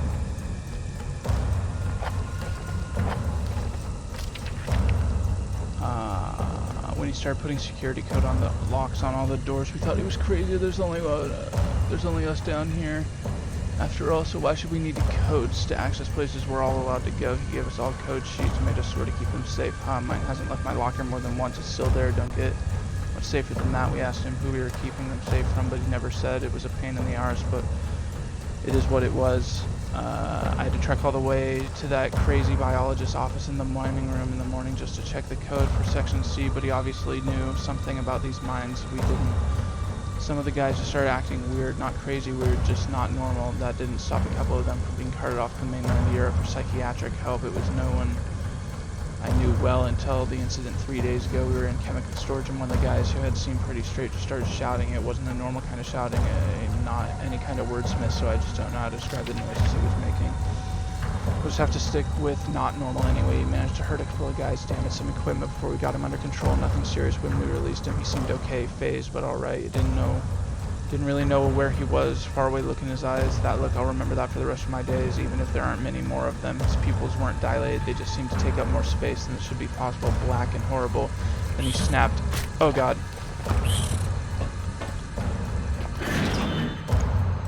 I keep getting attacked by spiders when I try to read this note. Anyway. Now to continue the note.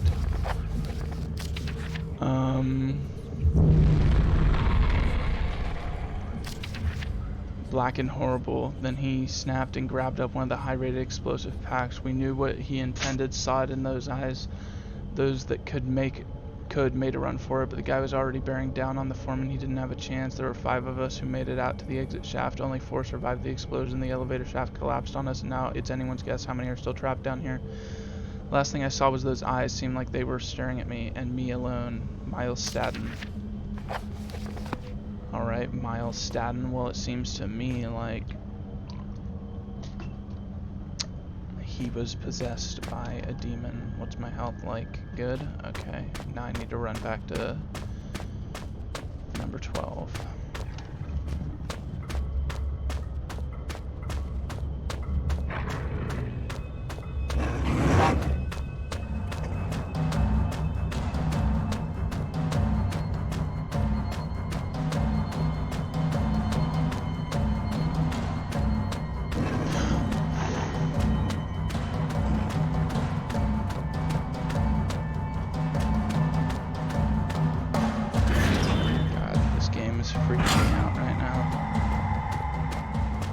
Just run through it, Matthew. Run faster than the fear.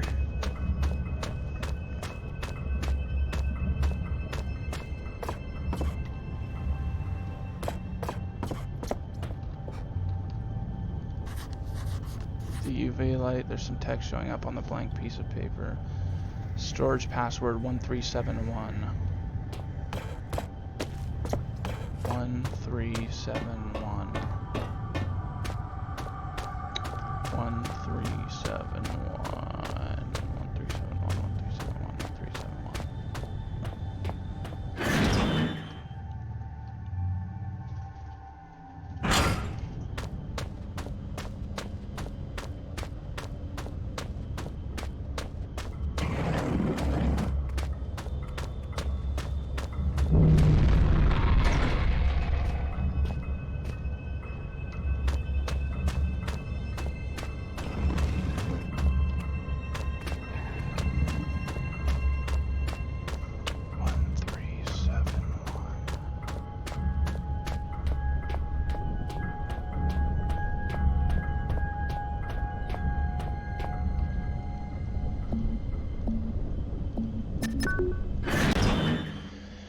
Oof, I'm gonna have a heart attack or some shit.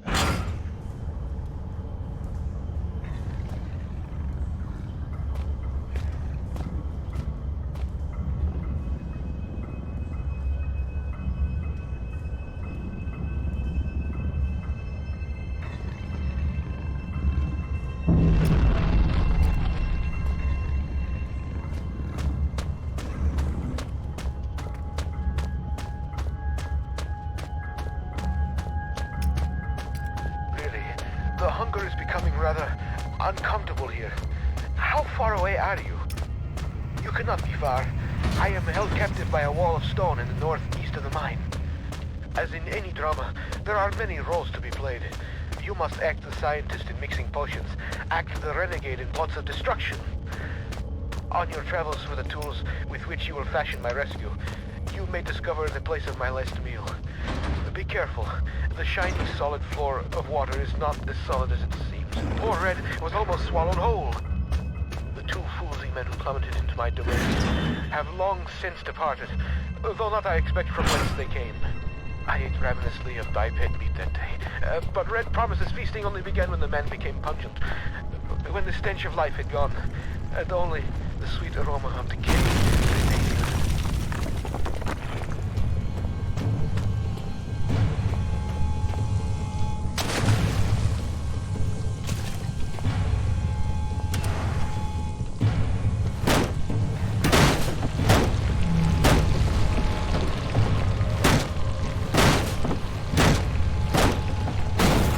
Oh god.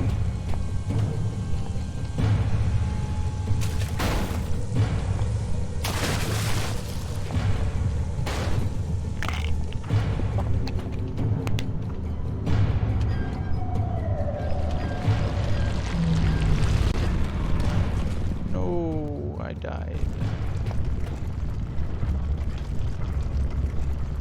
Yeah, I get it.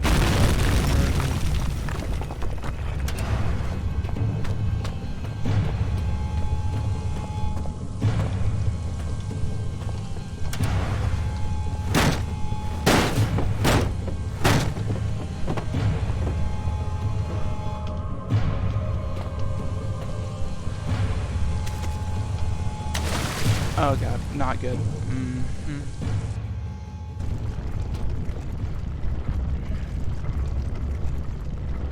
Yeah, I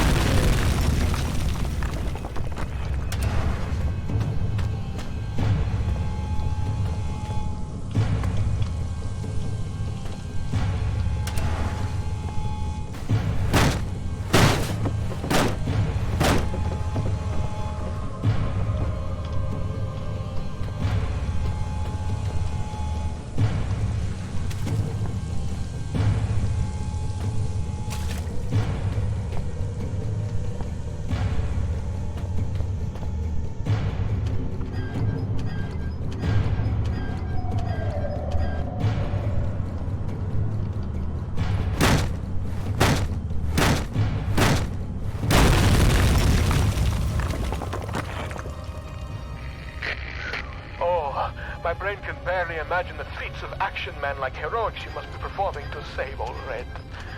I am waiting so close now for you to blow down walls of my earthbound prison cell and release me from this mortal coil. What do you mean release you from this mortal coil?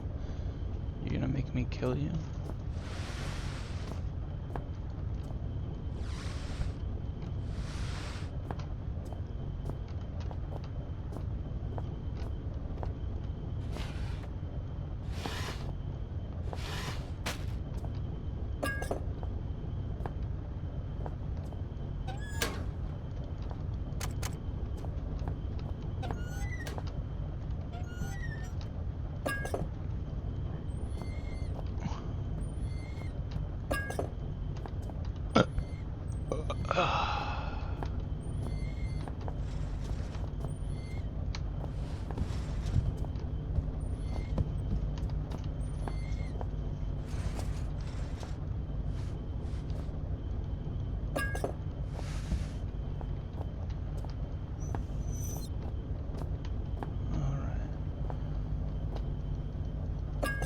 Save.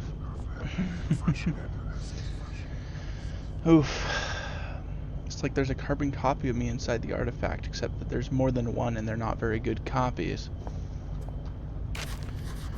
1 magnesium, 2 calcium, 3 barium, 4 chloride, 5 phosphorus, 6 sodium. Do not forget badly administered dopamine clouds frequently everything. What? Badly. What the fuck does that mean?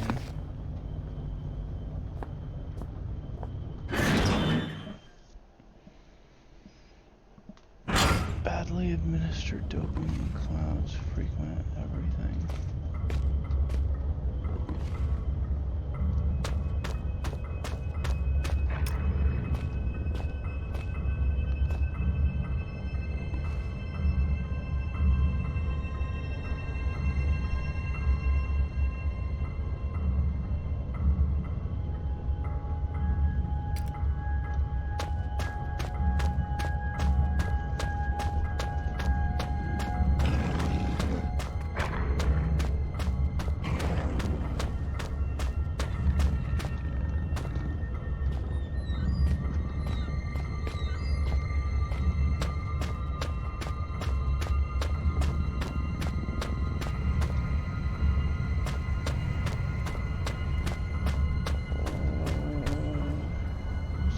Reservoir.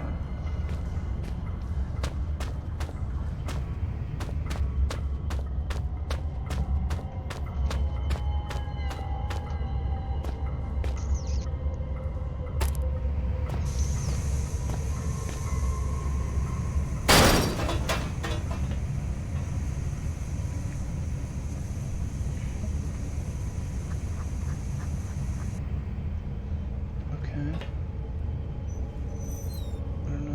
That's for.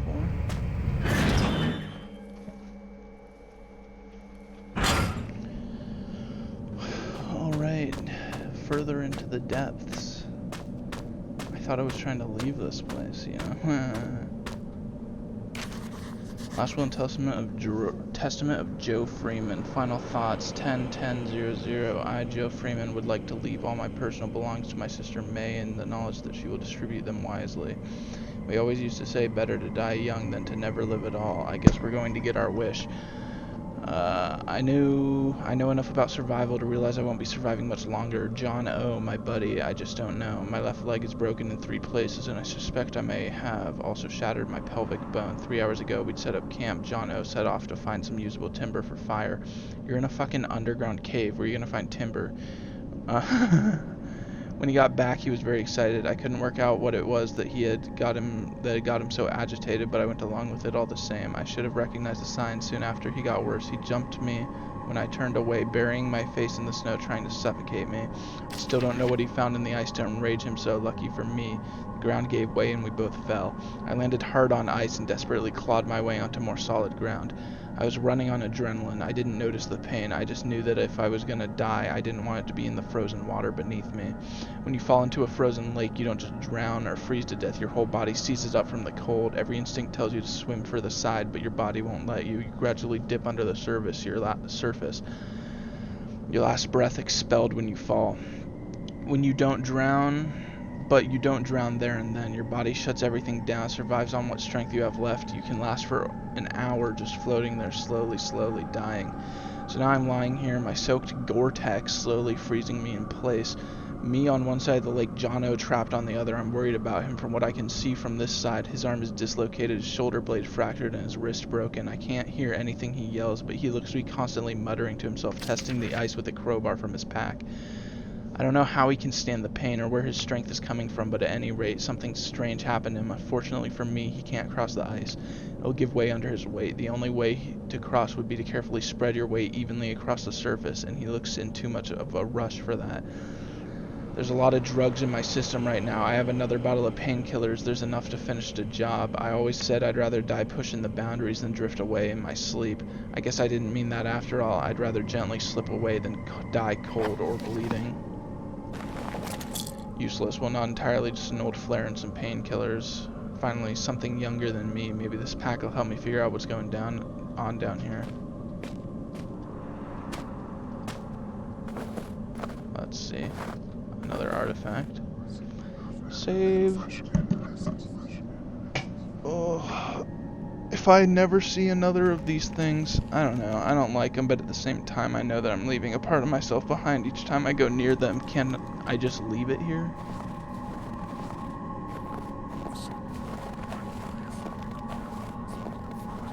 A disused shed. Who knows how old it is or who last used it. It looks solid, but not as much as it seems down here. Won't catch me trekking across that.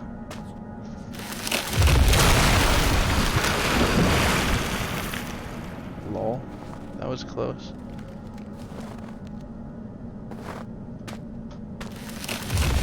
Oh, that's not good. There I go. Dead into the lake.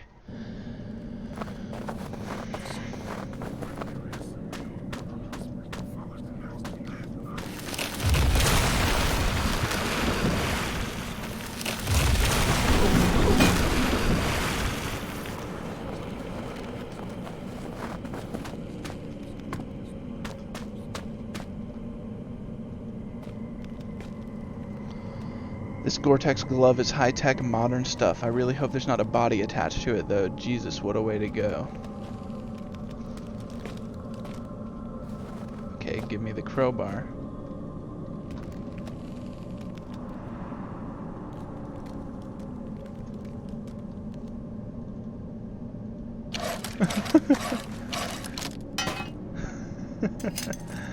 Okay, I have a crowbar now.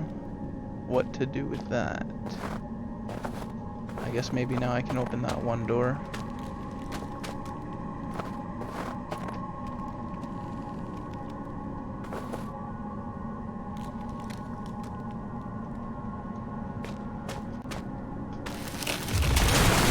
No, I died.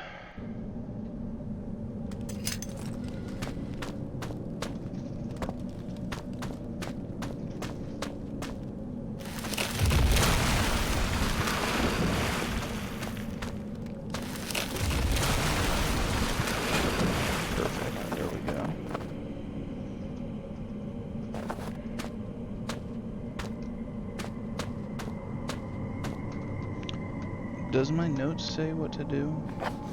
The door to the incinerator is stuck with the right tool I should be able to get open. And 6 different chemicals. 1, 2, 3, 4, 5. I'm missing chemical C.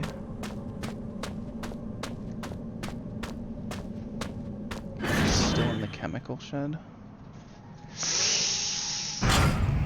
I thought I checked that room pretty well.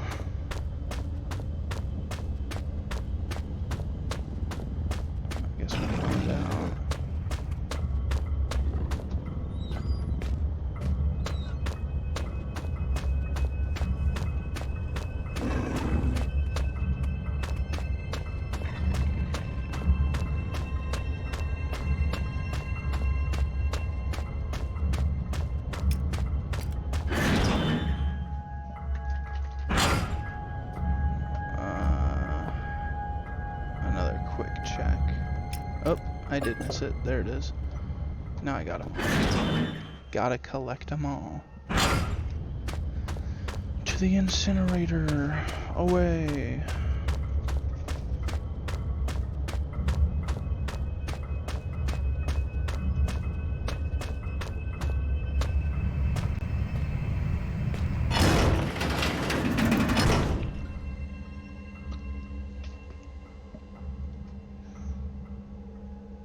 Where are you, my shiny knight?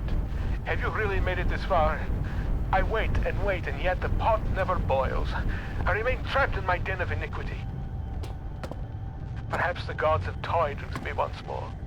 Sentenced me to yet more years in this place of eternal nightlight. But now, maybe my ill advice has ended you. Have you rung death's doorbell? Please don't leave poor Ed all alone once more, like all the others. He jinxed me. Has my poor advice killed you? He says as I proceed to accidentally jump off a cliff.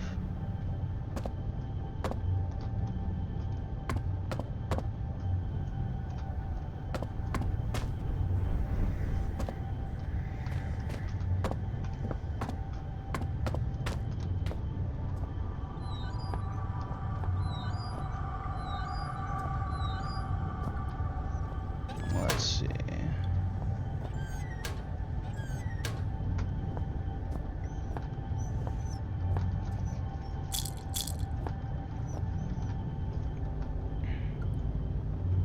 Empty shelves.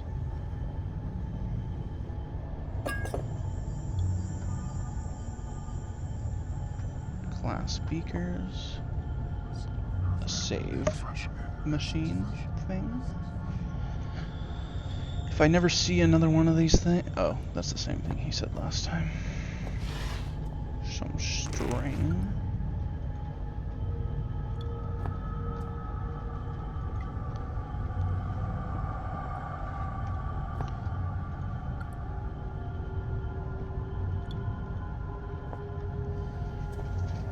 Alright. Let's see.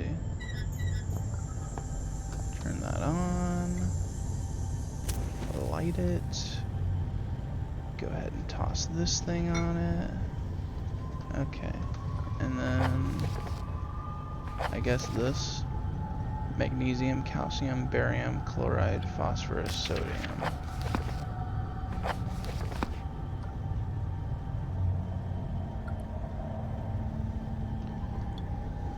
Okay, what was that other thing on that? Badly administered BADCFE. BADCE. B-A...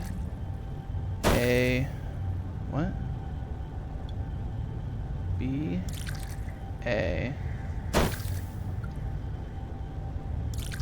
B-C... B-D... B-E...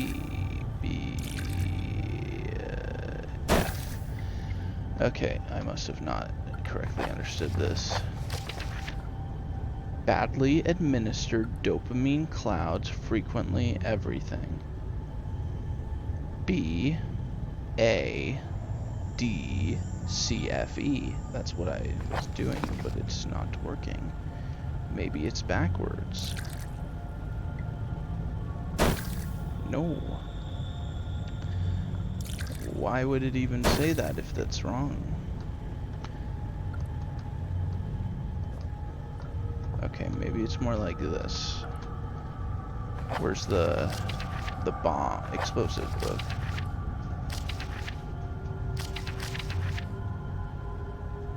Red phosphorus and barium.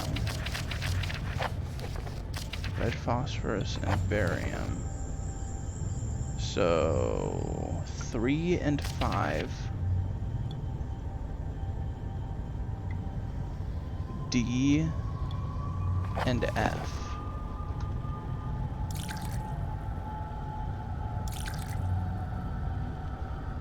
Okay, and then what's this? A fuse, I guess?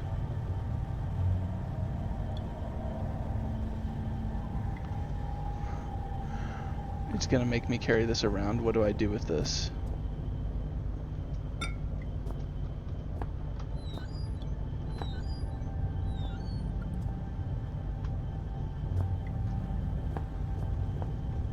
Am I missing something here?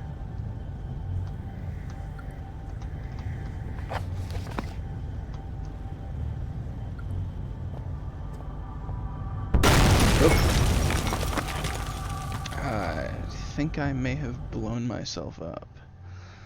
Just a little. Oh, what's that? A notification from my game. Oh. Okay, I get it. Don't move it very fast, or you'll fucking explode.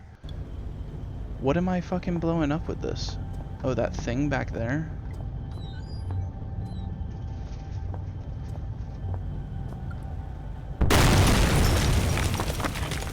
Okay, what the fuck? Be more careful. I fucking straight up dropped it on the ground twice and it didn't explode. But moving it too fast, ooh, no.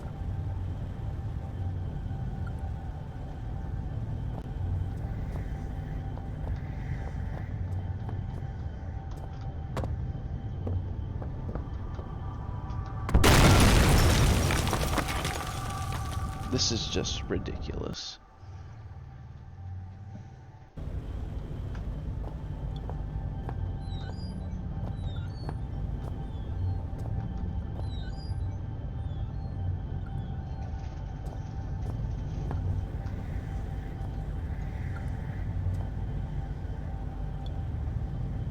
Why was it repeatedly doing that?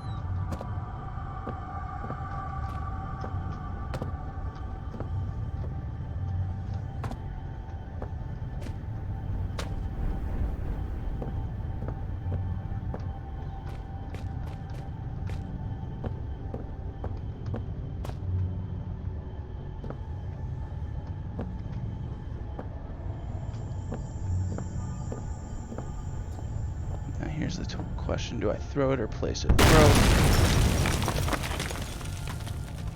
Okay, apparently I don't throw it.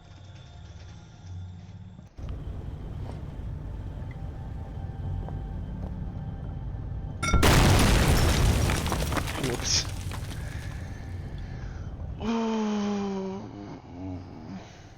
I can't believe you've done this.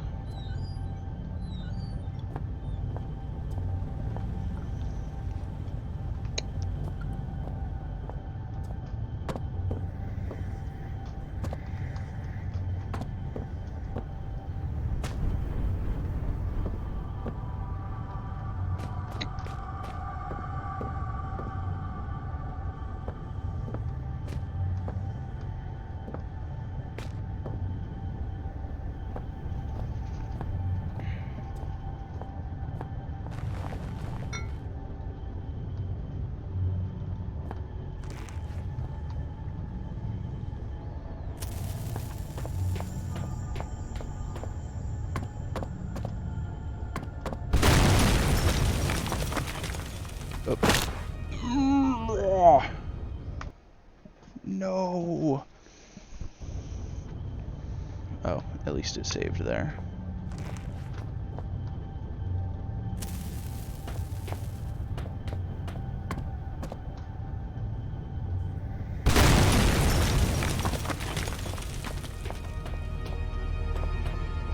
Well, hey, those worms that sense vibrations sure as hell felt that, didn't they? Ow. Fuck, I'm dumb.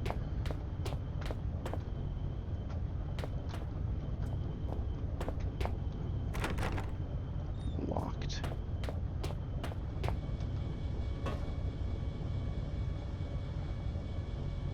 This must be where Reds have been leading me.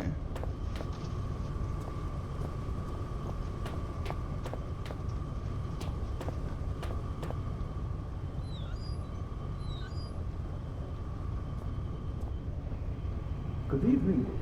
You actually came. There is much that should leave my throat box now, but words elude me. You came, you are so pretty, but I have been bad. The underworld already beckons me, so I suppose one further misdemeanor will change little. It is false pretension and not guiding light with which I have led you here. I cannot give you the answers you want. You may wish to find what it is you seek, but that is a fiction. You cannot know what it is you sought through the vast leaden doorway, or else you would seek anything else in the world. No, the key stays with me, in here. So the life that has led me, horrible as it may be, is better still than the life that waits for you, hungry behind those doors. As replacements go, you shall be admirably abnormal.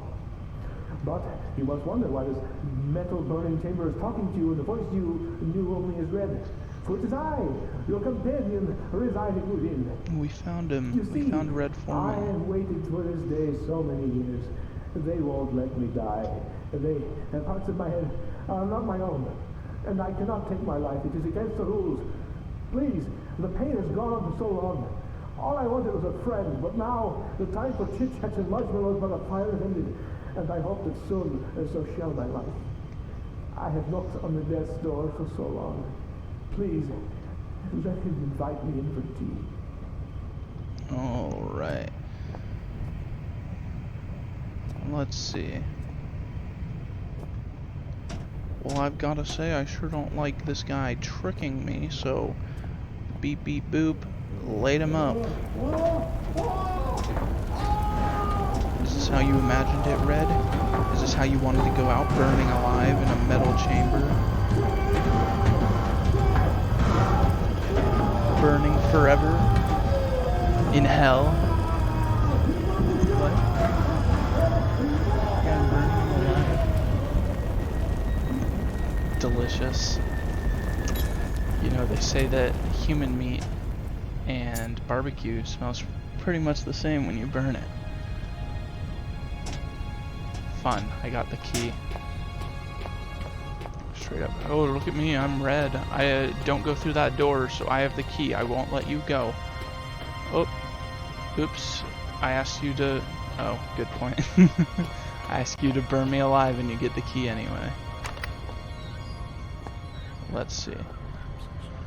Poor Red, I'm sorry, you're at peace now. Maybe Red was my father the whole time. I can see Red now sitting here guiding me. I probably wouldn't be standing here now if it wasn't for him. Why did he have to leave me down here alone?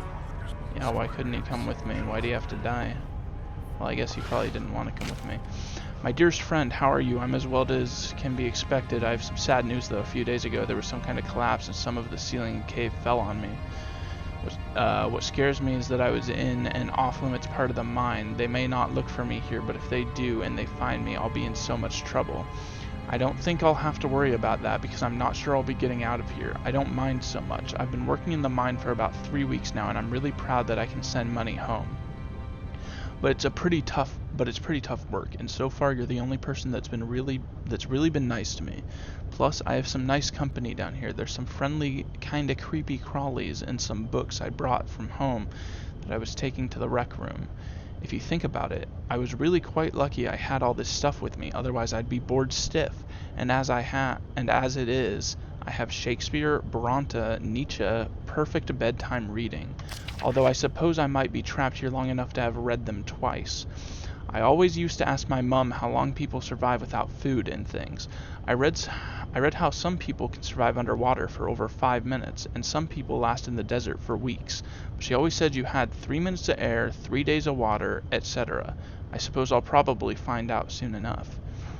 I guess if I had to, I could find food around the place. Like I said, there's all sorts of creatures here, but they're better off as my friends than my lunch. I wonder whether I shall starve to death or go cave crazy first. Neither sounds too much fun, I guess, but if I had to choose, I'd say I'd want to go mad.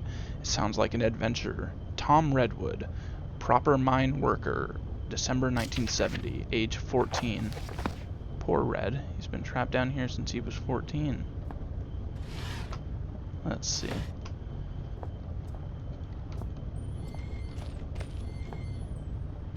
Oh, look at me, I'm Red. Bring me a dead rat so I can eat it. But also I've got this meat hanging in my closet. Leaving out how Red managed to catch and kill this thing, it's quite clearly inedible. Poor guy must have been close to starving to death.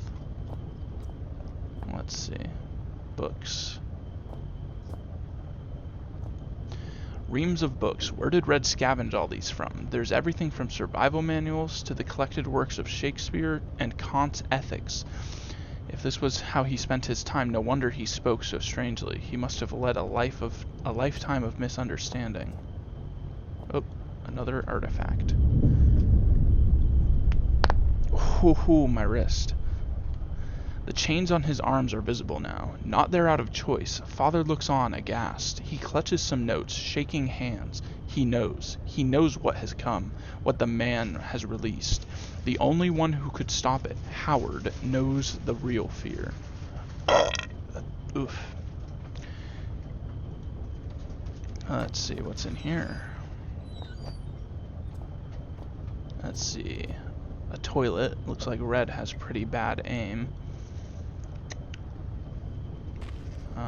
Let's see, a cage. No wonder he was getting hungry. What a final meal. Rationed slugs. Still, knowing Red, perhaps he enjoyed them.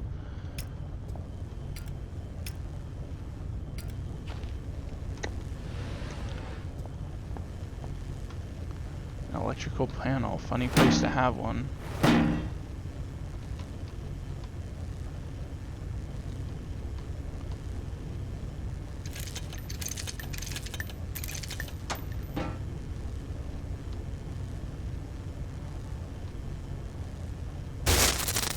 Perfect. As everyone knows, it's perfectly safe to cut live wires with bolt cutters.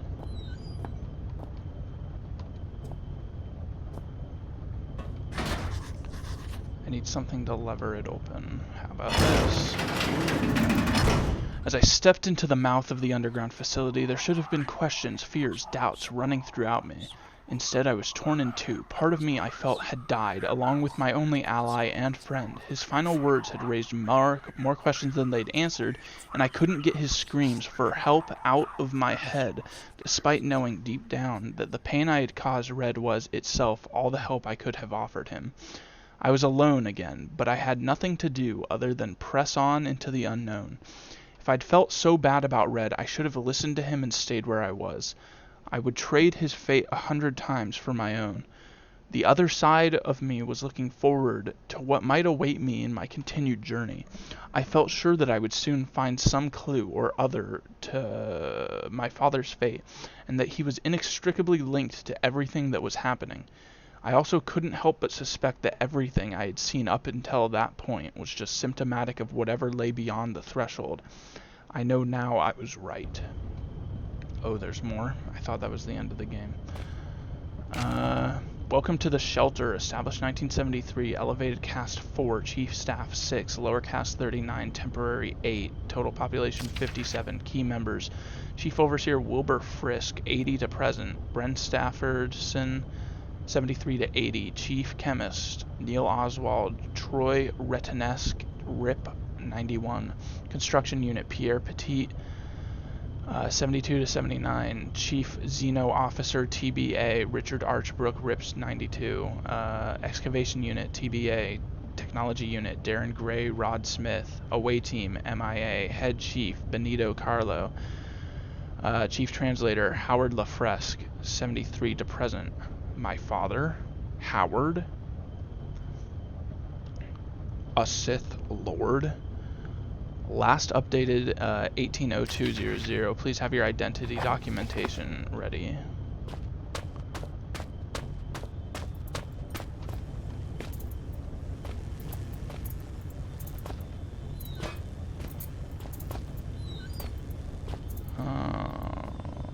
Alright. Hey, look, a guy. Hello, guy. Oh. I'm not liking this.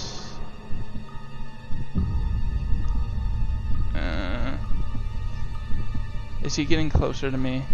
He's getting closer. Is he? I don't want to walk forward. Walking forward now. Wait. Oh! Ah! Ugh. I'm getting hog-tied.